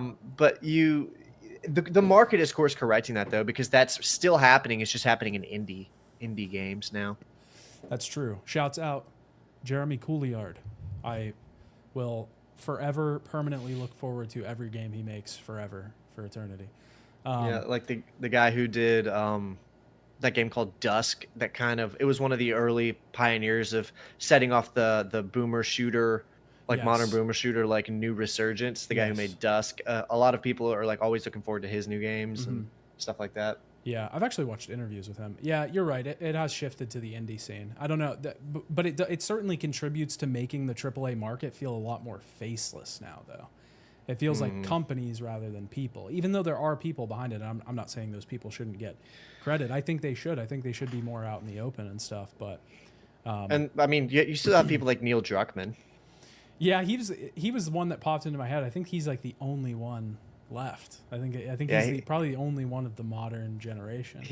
He loves to kind of insinuate that he did everything for the Last of Us brand. Yeah. Well, that's kind of it's the problem and the thing that we lost because we don't have those people anymore. But you also don't have people thinking that They're one responsible guy- solely for it. Yeah, because I mean that's the problem with Kojima is that everybody thinks like he did everything, but like Well, he puts his name. I mean, you played The Phantom Pain, written by Hideo Kojima, directed by Hideo Kojima, a Hideo Kojima game, scenario by Hideo Kojima. I mean, at some point, I think he was doing it on purpose to be a joke. yeah, it's like a good thing and a bad thing. Like it goes away, and then maybe you see it as more of a team effort, but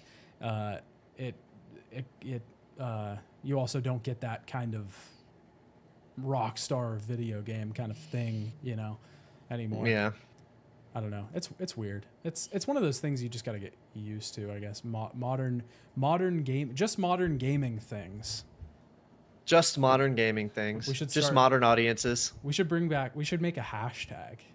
for modern hashtag for modern. Never mind. Hashtag you just see- gaming things, and it's like when you buy a $60 game and they shut it down and you can't play it anymore. Just modern gaming Yeah. things, like that's a very 2008 MySpace kind Yeah. of thing to do. Yeah. What were you gonna say? Did you see what? The Dead Rising remake comes out next month, and the more they release from it, the angrier people get. And it's Really? Did another thing happen? It's the same conversation. It's just so weird because there's two congruent conversations happening, and it's impossible to talk about. Okay, so there was a new reveal. I think this is confirmed. I'm not sure. I don't want to speak out of turn, but I think this is confirmed. You didn't play the original Dead Rising, right? No. Okay, well, the original Dead Rising, you're playing a photographer, and there's a mechanic where you take photos of zombies, and it gives you points for different things. And then those points help you level up. You see up in the top left, the PP stands for player points. Yeah. So you take pictures, and it gives you. So, for instance, if you take a picture of a zombie eating another zombie, gives you points for gore, Okay. right, and things like that. But one of the things the game had was an erotica function. So if you took a picture of like a zombie in a bikini, it was an erotica function. Or if you took a picture of like cleavage, it gave you points for erotica. And I'm pretty sure it's confirmed that the remake just has. like Pokemon Snap. Yeah, exactly. But the remake has removed erotica points. So you no longer get player points for taking photos of like cleavage or anything. So that's just gone. No Kumas And, here. Yeah, no cooming stuff. But there's fuck there, yourself. now the same exact thing that keeps happening has happened where people are upset and they're saying this isn't a faithful remake. They've removed a mechanic, a function of the mechanic from the game. And then the only thing you hear back is, no, this is good. You're a porn addict and, touch grass. So there can be no conversation or nuance around the issue. Yeah. The developer removes something, but because it is, sexual in nature, there is no room for nuance about it. Yeah. I have no idea whether or not the remake is going to be good, but it's just, I can't believe this keeps happening. It's always Every gonna happen. new remake that gets announced. It's always going to happen because people don't want to have conversations about this stuff. Like people don't want to talk about. It's way more interesting to just say, "Oh, you're a Coomer or whatever," than to be like, "Okay, well, does it make the game better? Does it need to be there? I don't know. We should talk about it." Like that's a whole thing, but people don't really want to talk about that shit. They just want to be whatever. Yeah, he says modern age Puritans. I had a whole spiel on a live stream 2 or 3 weeks ago where I talked about how this is, in a weird way, kind of a resurgence of modern day of Puritanism, and it's really strange because there's a part of me that agrees with it, because there's a part of me that agrees with old age Puritanism, but there's another part of me that's like, but fuck, I mean, you're removing features from a game and calling it like a remake. I don't know. It's a very hard conversation to have because of what it is in its nature, you know? Yeah. It is weird. It's weird that we're in a society that feels so non-Puritan and so Puritan at the same time. Yeah. Like, it's very weird. So extreme either way. I don't want to be that guy bringing up bad juju, but I don't think games becoming more faceless, the growth of the industry, as well as the push for DEI stuff, are unrelated developments. I don't really know what you mean. I think he's implying that Explain it's it to all me. being funded by major corporations like BlackRock. Like all of it is related to just being more corporate and controlled by one or two like major companies. Yeah, that's true. I mean, that's probably just. I mean, and in a simpler way, without like getting conspiracy, like it's probably just easier to not put your game behind one face. You know what I mean? Like one face, because then you're sort of like making a weird statement or whatever, or at least the PR department thinks that you are. So it's probably just better for them, for in their minds, like the marketing side of things, to just be like, well, let's not associate our game with one person, I guess. And also publishers fucking hate when that happens, dude, because then you run such a high risk of that face becoming a problem. I mean, Kojima caused Konami problems. He did. Or even worse. I mean, nobody wants to end up with a Zack Snyder. Yeah. Nobody wants him and his fan base, even though, there's a place for talking about like auteurs and people like realizing their vision and all of that. And a lot of people really like that. They like when there's one face with a vision pushing for a certain image and all of this. But the truth is, funders, publishers, producers fucking hate that because it's very problematic for them. It's very it only brings them issues most of the time. It's all eggs in one basket, if they fuck something up, if they do, like, look at fucking back to Marvel again, but look at what happened with their whole like phase thing. They made this guy that was gonna be the next big bad. They were introducing him in everything, and then it came out that he was like abusing his wife or something, and they were like, fuck, now we have to cancel everything because we can't. Damn. They literally had, I think, cameos in like movies that have come out already that they had to cut because I think so. Because he had bad PR or whatever. So I mean, if somebody does something bad, or even if they just have bad image or something, like you're screwed. It's really true. Yeah. Speaking of Zack Snyder cut things, did you see that David Ayer posted that picture on Twitter? Is it about his Suicide Squad cut? He posted. I didn't see the photo. He posted a picture of like it was like a film monitor with like footage from Suicide Squad, and like seemingly fanning the flames behind a David Ayer cut of the Suicide Squad movie. And I was like, dude, this isn't new. He's been doing this for years though, right? I know, and I've always thought it was so funny because it's like there's a reason that people wanted the Snyder cut. Like there's history behind it. Also, his fan base is just like rabid and they love him. It was also it's the history about how it got so fucking butchered that made it like that, 100%. There was reasons, and then David Ayer just like hopping on that to be like, do you want a longer cut of my shitty fucking movie? Like, no, nobody does, dude. And you know what? I'll be honest. I would probably even, because I like long cuts. I like additional footage. I like stuff like that. I'm always for that. If somebody's like, hey, do you want a version of this movie with a bunch of stuff that we cut out, even if it makes it worse? I'm like, yeah, I want to see that, even if it's worse. I don't want the Ayer cut though, because, and this is, I think there's receipts for this, but I know for a fact that I saw it in the early days of the release, the Snyder Cut stuff, which, I mean, we've talked about on the podcast how I was at like the forefront of that, and I can prove it. Yeah. A lot of people were like, look, this is clearly altered. How long they've been doing this? David Ayer said multiple times on Twitter and in like one interview, there was no Ayer cut. Oh, shit. He said, no. He said, that's the version we made. That's the studio version. That's what we put out. And he only shifted from that when he realized that public perception was changing and the release of the Snyder Cut campaign was gaining traction. And because of that, fuck you. Nobody Wants your fucking cut. That's a sussy baka, dude. Yeah, regardless of if it existed or not, you very clearly were trying to be on whatever side you thought you were supposed to be on. Yeah.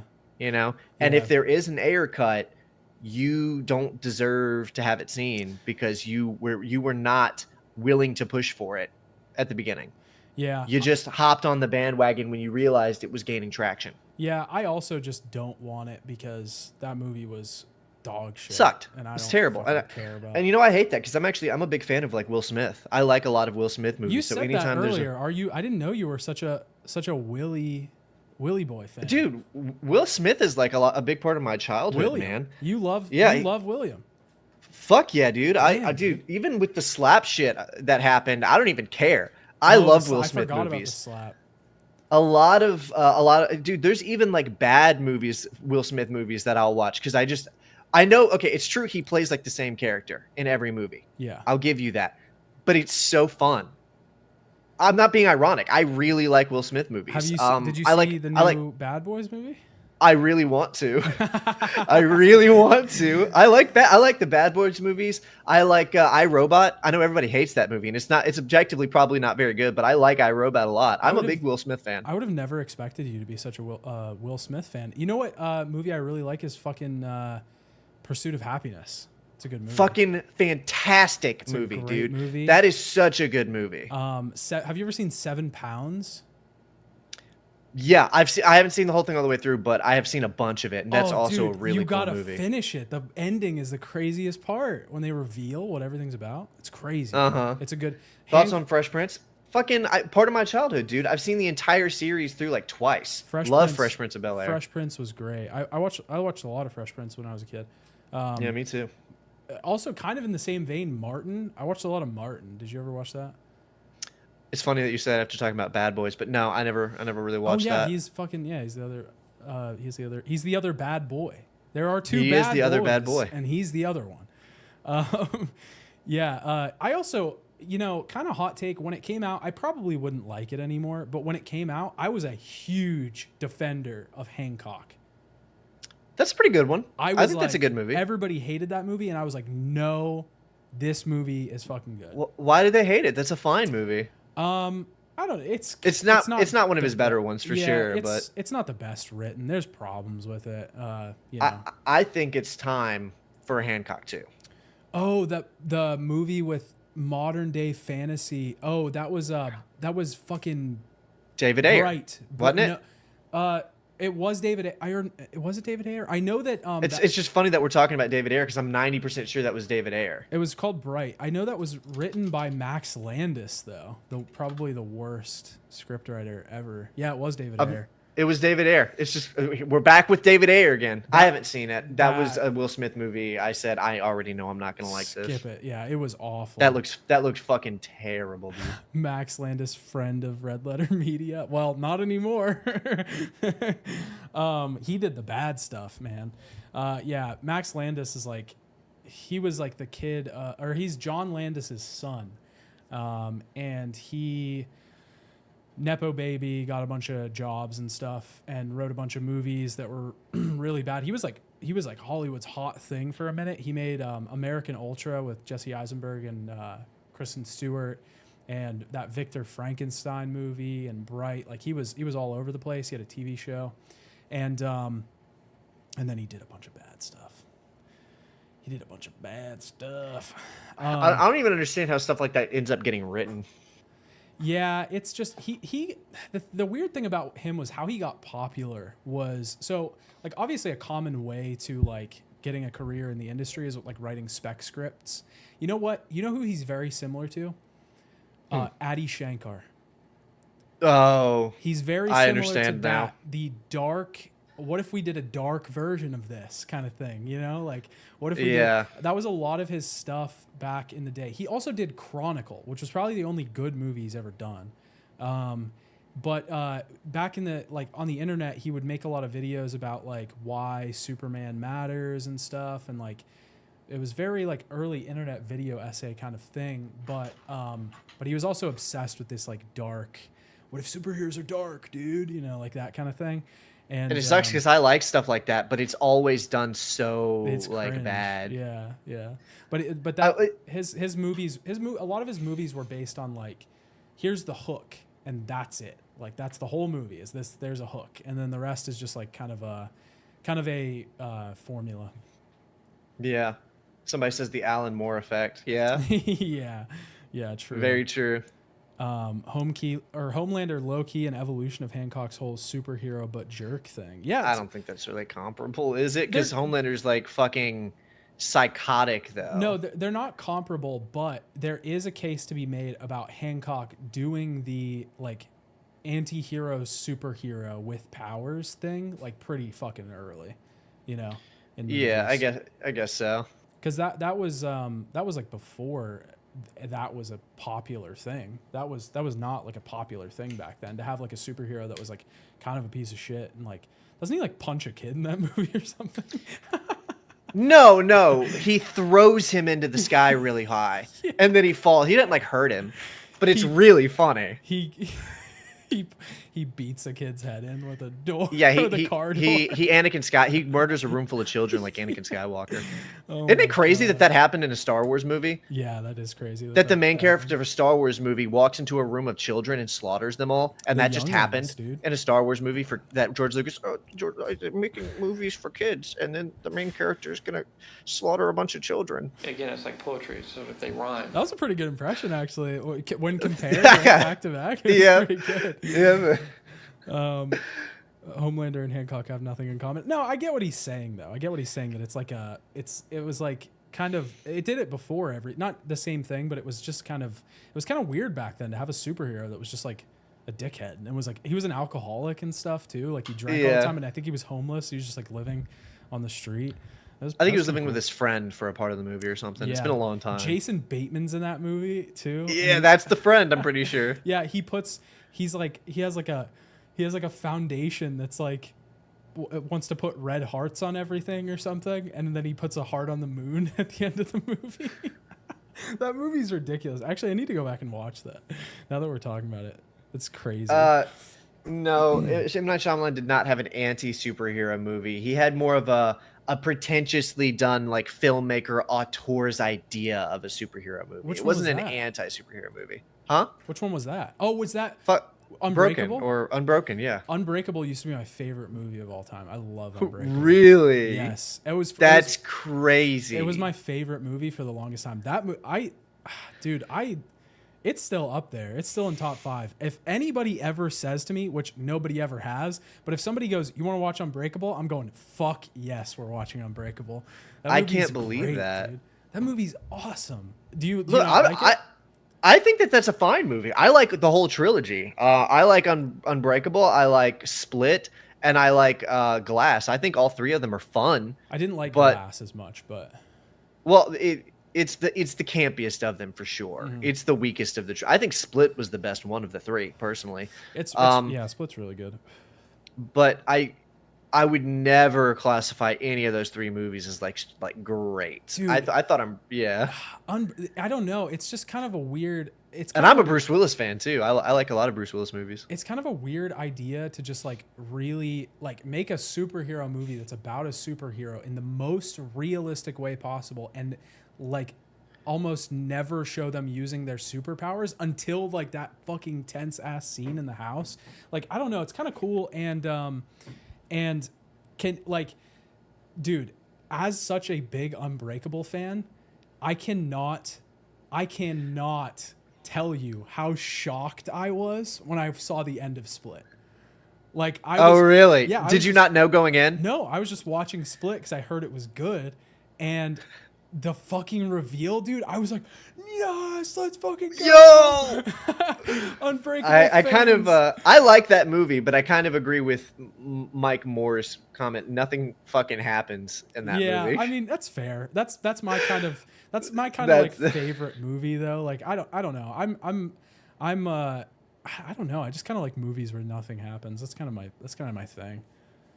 Yeah, it's Search, you're misremembering. Hardcore Henry could not have anything less to do. Those movies could not be further away from Hardcore Henry in any feasible capacity. Yeah, no, Unbreakable was like about Bruce Willis, and he like is like a superhero. He's like figuring out he's a superhero, and then like and then Split was about a completely separate guy, and it just like ties it in at the end. And then Glass was about like this like universe coming together. Really weird idea for a film series, and kind of crazy that even any of that happened. Yeah, if there was ever a movie that needed to not have an M. Night Shyamalan twist, it was Glass. Yeah, yeah.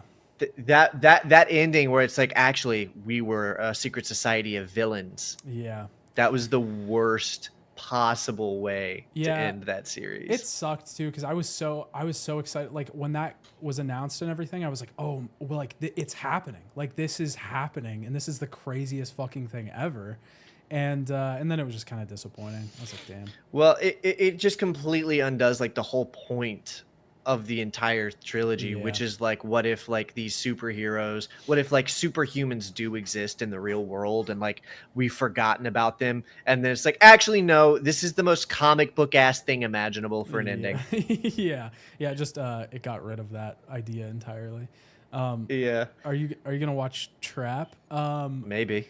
I thought about it actually. Yeah, I know it's not getting good reviews, but I was kind of like, yeah, it's an M. Night Shyamalan movie. It's gonna be, if it's bad, it's still kind of fun because they're so goofy and weird.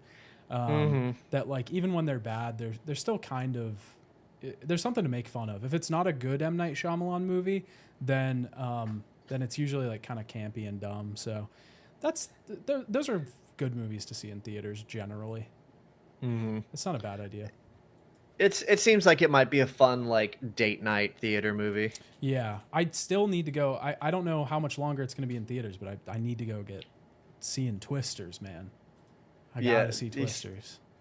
Scott says old was goofy as. I can't believe that movie exists. Yeah, he hasn't really had a hit in a while, like anything interesting. At some point, dude, I don't know what happened with Shyamalan, but he was like, what if like thing, you know? Yeah. It's very similar to the thing I was talking about with Max Landis. It's about the hook, and then like the rest doesn't fucking matter, you know? It's like whatever happens in between. Because even in the early days, like he had Unbreakable, Signs, The Village, like Sixth Sense. A lot of those are really good movies. The Signs is great. But even when like The Happening started coming about, like The Happening is like one of the funniest movies ever. Like it's not a good movie, but it's hilarious, and you're gonna have a good time watching it, you know? That's another one. I like Mark Wahlberg movies, but that one is kind of like in a different way. I don't like very many Mark Wahlberg movies. I like Mark Wahlberg movies. What has he even been in that's like good? Pain and Gain, I think, is the best movie he's ever been in. I still haven't seen that. I've heard it's really good though. Yeah, pretty sure it's a Michael Bay film. I think that's probably the best movie I've ever seen Mark Wahlberg be in. His best role ever was in The Departed. I've never seen The Departed. You haven't? No, I've never seen it. Oh, dude, that's such a good movie.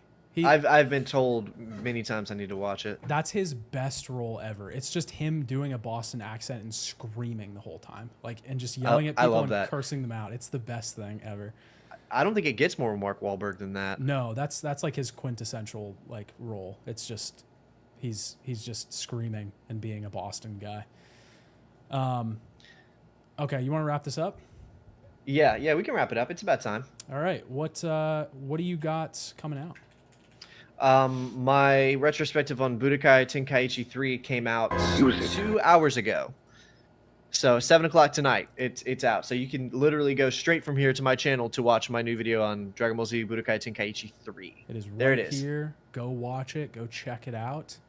Give it a listen. You don't have to stop experiencing us in our presence right now just because we're getting offline.